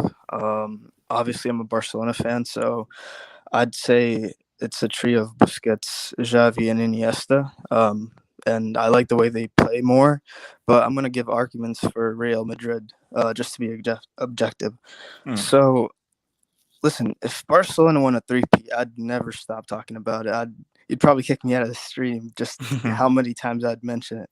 So, listen, the 3-peat is important, and with or without the ball, those three of Casemiro, Modric, and Kroos could still play. If you look at Barcelona, if we can't play like back then, if we couldn't play tiki-taka, we'd get destroyed. We need the ball in order to play. And it's no coincidence that after Iniesta and Xavi left, we got destroyed in the Champions League. We couldn't qualify against Atletico Madrid. We couldn't qualify against Roma, Liverpool, Bayern Munich. Yeah, so Casemiro is also underrated. I think Z-Man said that. Every team needs a Casemiro. If you have Ronaldo, if you have Bale, if you have all those attacking players, you need that one player to protect the defense. So, yeah, objectively speaking, they have a very good argument. Those three of Madrid. Wilson, talk to me, man. This is a tough debate. Well, you gotta respect what Xavi, Iniesta, and Busquets did. Like, these guys were amazing. Like, especially they've redefined what club football is all about, with how Pep, like with the whole their system and everything. But also, you also gotta respect both Modric, Kroos, and Casemiro, what they did in the Champions League. But if you compare them, you can't. Like, I don't think you could use international intro because all three of them are from Spain. And Kroos is from Germany, Modric from Croatia, and Casemiro is obviously from Brazil. So if we comparing like their like based on club, you say of course the Spain trio, the Barcelona trio of Iniesta and Xavi and Busquets won more because they've been playing together. They're from the same academy. They knew each other. So I respect that. I respect that, like from La Masia coming from the Barcelona academy just to dominate Europe the way they did. But my only issue with this Barcelona midfield is that those guys, when they went against low block team, they were useless. It's just 2010 Inter Milan. We saw what happened there. Even against even 2012 against Chelsea, they couldn't. They were toothless. 2013, Bayern Munich destroyed them 7-0. We saw what happened. 2014 Atletico. Then 2015, I don't even count 2015 because half of the time Xavi was a bench player, right? It was mostly Rakitic. Well, no, but what you could say though is, this is why I said the thing. When they, at their best, performance-wise, you can look at what this Barca trio did more than the Real Madrid trio. Like, I don't think you can give me the Real Madrid trio's best performance that can be on par with this trio's best No, of performance. course. And individually, like you could say the Barcelona trio is better, but like I'm looking at it like as a midfield, right? Because if you really think about it, the trio didn't really start till 2016 when Casemiro was integrated into the team. And apart from that, the Barcelona trio won La Liga that season. And no, Xavi was already gone, so we can't really like, I would say, compare it, because the thing I like about the Real Madrid midfield that we had, this team was able to play any style of football: possession, attacking, and defensive. The issue I had with the Barcelona team is that if these guys don't have the ball, they're going against low block team, or you press the hell out of them like Bayern did with the whole 7. They were toothless. They didn't know what to do. But our midfield was like, for example, 2017. I love that team just because this team was able to play any type of football they were able to. Like there were certain games like we would suffer, like we would just let the opponent have the ball, but we still somehow would win the game just by how phenomenal that team was. But my only issue with the whole Barcelona trio thing is that when they were against like Atleti, Inter Milan, or Chelsea, they just didn't know how to break this team down. It's not their fault. Like they're playing 10 men behind the ball, but still though, like that's where you could say maybe the Real Madrid trio has an advantage, but it's so evenly close. But if you just want to talk Champions League, this Real Madrid trio won 3 in a row, won 2 La Ligas, 2017 and obviously 2020. But if you want to look at the Barcelona trio, the amount of trophy that they won, it's also amazing. What they did: a Sex 2.09, won the Champions League, La Liga in 2011, then obviously won La Liga in 2013, 2015. So, but this is the thing. Can you really compare them though? Because they only went against each other. Like they have never gone up against each other. Oh, no. So that's my thing. Is like that's why it's difficult, because the easiest way to do is okay, how well did they do when they faced each other? So that's what I want to say. Like them at their best, what they achieved, how important they were to their team. Hence why I say like it depends which you want to go with. Because for me, at their very best, I think the Barca trio win. And you can actually pick out moments from the Barca trio. But the thing about the Real Madrid trio is the longevity is for how long they've still been able to be competitive. Look, I think this trio could fit in any team, though. I just think they can. I think they could play in any team, but I don't know this much about the Barcelona trio because they rely a lot on the tiki-taka, the whole possession football. Because it works. It works. Yeah, it works. But what happened when it doesn't work? Which was rare. But for a long time, people found it very hard to figure it out. For a long time, people found it hard to figure it out. And when they couldn't, they made teams look like complete mugs because nobody could touch the freaking ball. Could touch the ball. Yeah, exactly. But it's very evenly close. But if I had to pick, I'll pick the Real. I'm not even like putting my Real Madrid bias into it. I just think because of the whole three-peat of how we won it in 2017. We went on a 40. We broke the record. We went on like on a 45 game unbeaten. Like we're amazing in the Champions League. We beat the living crap out of every single team. 2018, we beat every single champion. Like we beat PSG, we beat Bayern Munich, we beat Juve, and we beat Liverpool in the final. But this Barcelona again, 2011, they gave United fan PTSD, bro. They gave him a lot of team. Even us in 2011, we couldn't touch Messi in this. Like that goal he scored, like that was a phenomenal goal. It started with those two, Xavi and Iniesta. But if you want to compare man for man, I'll say Busquets is better obviously way better attacking player than Casemiro, but defensively, you have to give it to Casemiro, and Iniesta is better than Kroos. And I'm sorry, I know Barca don't like me when I say this, but I think Modric is better than Xavi. I just think he is. No, I would agree as well, man. Okay, so look, man, let me take some quick tops, man, from guys. So from your man, Casey, thank you for the super chats, Casey. Casey says Sickles think Real players are better. Garbage in the league. Have only one more CL. HHU break. The Barca trio defended their international trophies much harder. But again, you can't say that because no. My thing is no. The trio didn't, because as you just said, Busquets wasn't there in 08. So it was only Iniesta and Xavi. But really, Marcos Senna had a more major role in 08 than Xavi or Iniesta could. And also, Busquets wasn't really there, man. So, and my thing is that, look, you can't just say that the you can't say it's a sickness to say that Real players are better. Like that's why it's called a debate. It is a debate. It is. We're not comparing the Spain trio to the freaking Alaskan Greenland trio or something like that. No, like it is a debate as to Modric or Xavi. You know, it is. Well, I don't think it's much of a debate between Kroos and Iniesta. That's not a debate. But Busquets and Casemiro is a debate. But I do agree with what Z-Man and the other Barca fans say. The midfield of Barcelona it's remembered more because every time you ask people what's the greatest team that played the Champions League, like most people, the first thing they will say is always that 2011 Barcelona. And the other thing too, that trio won their country their first World Cup ever in their history. So it's gonna be like you can pick out moments and particular games of that Barca trio. You can't pick out any games in which, man, the Real Madrid trio really had an amazing game. They just won and were effective. We can look at games where, like, man, that three completely dominated and shone in that game. And they have many of those moments. From your boy King Gabani says, Real Madrid guys are so versatile and would fit in any team. Truth. Umbani also says that Modric is clear of these aesthetic FCB merchants. God damn. Look. Umbani, that's harsh.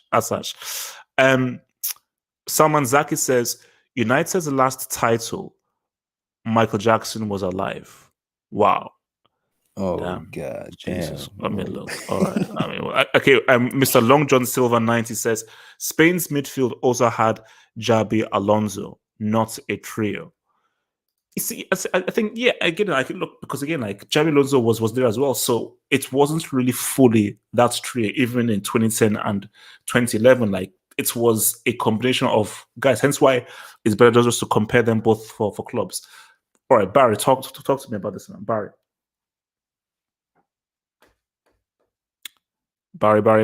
Yeah. I'm here. Yeah. It's pretty close because the thing is, I respect a lot Modric, Kroos, and Casemiro because they managed to win the CL back to back. Like, I don't know if you watched the NBA, like the Chicago Bulls, like they did something like that. And but I think I'm gonna pick Xavi, Iniesta, and Busquets. Not because I'm a Barca fan, and I'm gonna try to be objective, but the thing is, I'm a big moments merchant, you know, so it turns more to my preference turns more on the Spanish trio, but I respect a lot what the Real trio did. All right. And Rams also Jamaican kid. Which trio are you choosing, bro? Jamaican kid. Oh yeah. Yeah. So which trio? Yeah, to be objective. I'm a Barca fan, but I'm going to be objective as I can. The Barca trio is going to be remembered as legacy wise. They're going to be remembered far more than the Real Madrid trio. But the Real Madrid trio cannot be slept on either. I mean, to get a three-peat, those 3 years, yeah. Although some people say Cristiano was one of the big guys that bought that three-peat, but that midfield was brilliant. But it all depends on your style and whatsoever. I mean, the Barcelona trio got found out 2013, 2010, and so on. But I mean, even in the sense of that trio couldn't work in a different essence, I call it this because what are we going to talk about? The technical sense that they couldn't work in another system, or the positional sense that they couldn't work. Well, no, I think they relied on a very specific system. But my thing is that even if they relied on that system was effective. But they were very much married to a particular system.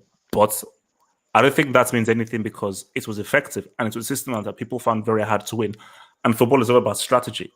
And as the saying goes, if it ain't broke, don't fix it. So yeah, but this is what I always say is that not just the sense of you don't you control a game. If you're weak defensively, you control a game, which there's truth in that. But you also have defensive control. So it was. I also remember it was a reason Pep implement that 5 second rule. Remember, pressing is a type of defense. We call defense mechanism. It was a reason why he implied that 5 second rule. As you lose the ball, you press, try to win it back. Not to say that they were a poor defensive side, but that's part of defensive control. So this thing they're saying that they controlled it, they weren't good defensively. That's kind of BS. So overall, who would you roll with? If taking everything into account, who would you roll with overall? Taking everything into account. I mean, I will choose that Barcelona midfield. That's just my footballing preference. But either one, you can go wrong with either one. Oh no! I think that's right. I think which is what Mbani says, if you're looking at aesthetically, performance-wise, footballing-wise, whether you liked it or hated it, the way that trio dominated the thing was, I've never seen a team control a game the way this trio did, where literally there was only one team playing. Hence why I say that's 2011 final I've never seen anything like that. We've just go in terms of a team that really completely were just effective and just regulated, especially in the toughest things was that trio, the CL. Now, guys, let's just switch all these things up. Guys, we're going to end things up here with a quiz. A nice, beautiful, lovely quiz, man. So, guys, does everybody have the Kahoot app done with you, man? Yes, sir. Yes, okay, sir. Hey, Chase, can I say something? Oh, sure, go for it. Yeah, you can think about it later, but what if you take the Real Madrid midfield and put it in the 2011 Barca squad, and you take the Barca midfield and put it in the 2017 Real Madrid squad? Which midfield trio would make the other team better, or would it make it worse? I'm not sure how well the Real. You see, my thing with that, Pep was so insistent on keeping the ball, but because people already made the point that Real Madrid trio could switch into many different styles, I still think they'll be able to adapt to that Barca team. Now, that's Barca trio playing with Benzema, Bale, and so forth, guys who couldn't really keep the ball as well as David Villa, Messi, thingy, and so forth. I'm not sure how well they would do. And especially with Dan, who wants to play faster, quicker, more direct.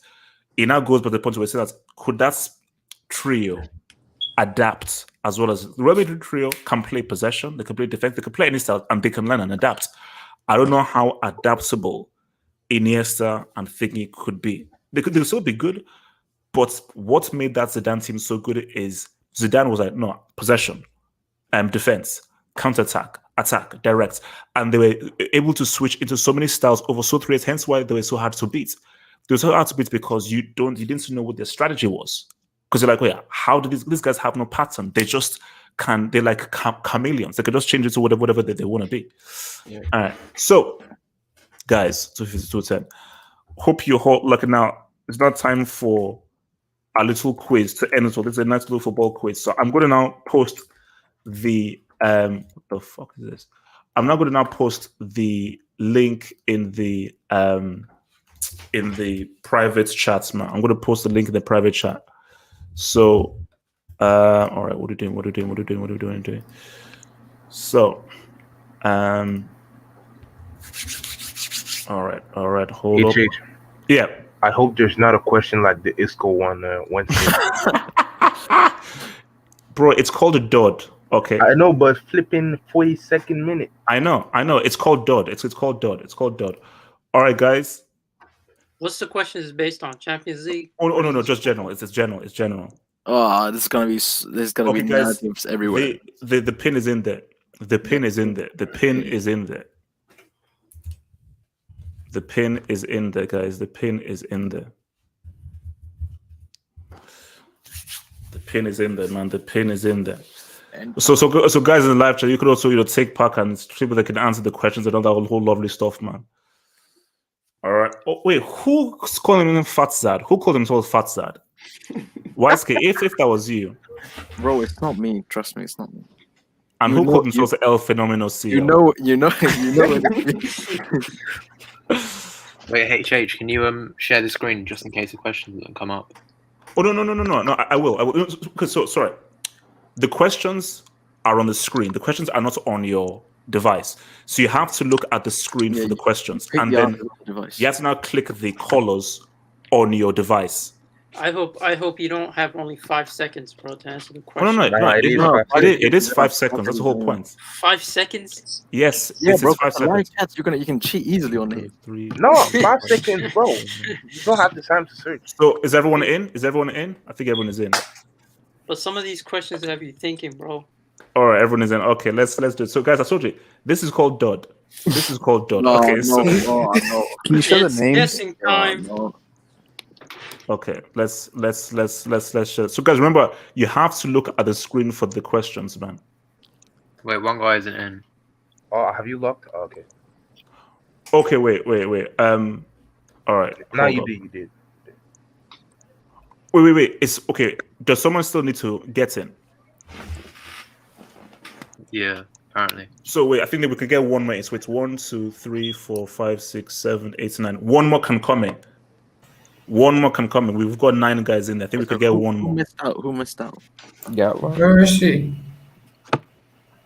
1, 2, 3, 4, 5, 6, 7, 8, 9. We can get one more. We can get one more. All right, let's roll. So, okay. So are you guys ready? Remember, you have to look at the screen for the question. Okay, you have to look at the screen for the question, and then you hit the colors. You're gonna need Jesus and everything else on the sun to answer these questions. So you ready? All right. Seconds, bro. Let's ride, man. Let's ride. Quiz 1.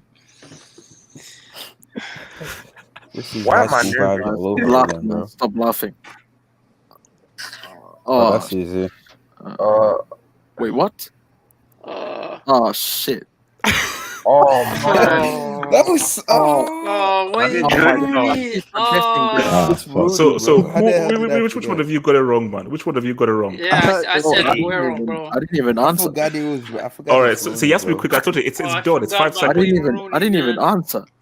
Neither. Oh, Rooney. PSG looking good. All right, PSG looking good. All right, next one. I'm about to get relegated. What? Oh my. Oh, actually, I think I know this one. Yes. Oh, Are you serious, bro? One goal Bro, off. these are too specific. My God. Wait, who is Fatzad? Oh, that's me. Oh my Shout out to you, man. Yeah, this thing it's already done. It's already done. This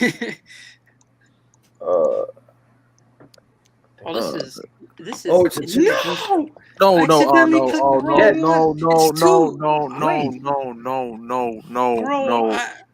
Yo, HH, I thought you were gonna be tricky.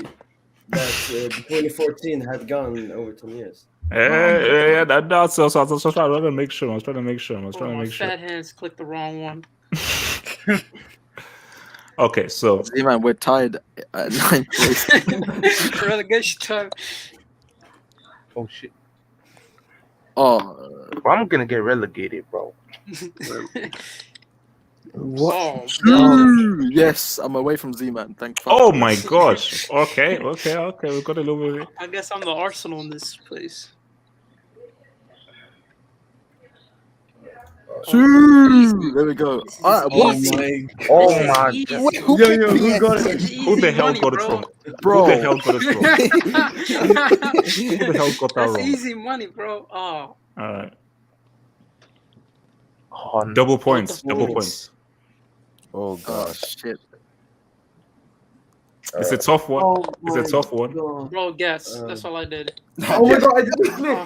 Let's go. Oh my god. Aguirre. Oh, Barry. Yeah, Wow. double So double points. Double points. How Double did Barry points are know good. that? HH, wait. Why scared? Are you relegation? Be quiet. Oh no. Oh my. Oh, this is my point. What is this? Please, I beg. Oh no! Oh god, bro. I'm still first time. Well, at this Oh point, wow. this is a guessing Only game. Lugo got that. 8.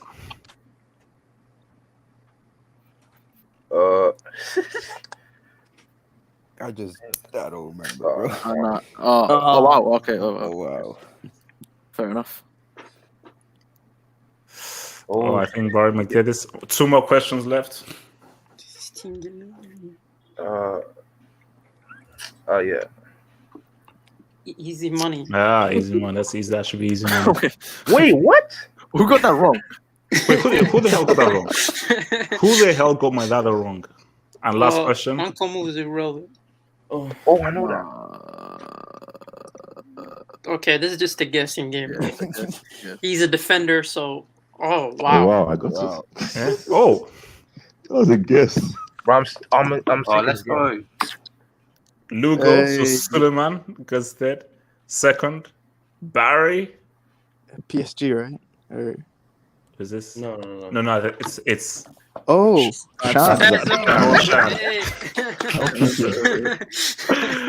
Oh, wow. And there we have it, man. Can you show the whole list?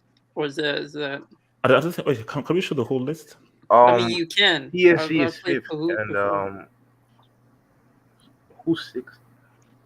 Yeah. I don't think you can show the whole list. Wait, view full report. So yeah, that's Lugo. Because I want to see who came. Wait, who got the Mourinho question wrong? Bro, that's easy money. Wait, you'll see drop down and you see the questions. Okay, Gats is 5th and PSG is 4th. Okay, yeah. All right, click You next. know what? We don't need to see the list, man. This is Go down. Why do we need to see the list? View full report. Yeah, look at the you question. can click on show answers. You can click on them. Yeah, but you need to find the Mourinho answer.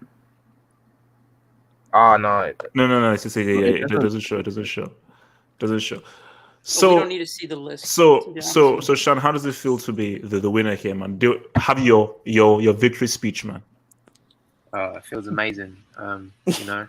Fatzard finally on the podium. Yeah, okay, yeah. Screw you. Guys, look, man, I hope you enjoyed the whole thing. Hopefully, you know what? I will try and maybe buy the expanded version to try and get more guys involved. I'll try and get the expanded version to get more guys. I think you can do more players. So somebody should make the list while you take the question. No. I make the questions, bro. I make the questions. So, guys, don't worry. We'll be back with more quizzes. Guys, peace out, stay true, and we'll see you guys next Saturday. Remember, like the vid, subscribe, one love, and Zad still lives. 1, 2, 3, 1, 3. No, he doesn't. No, he doesn't.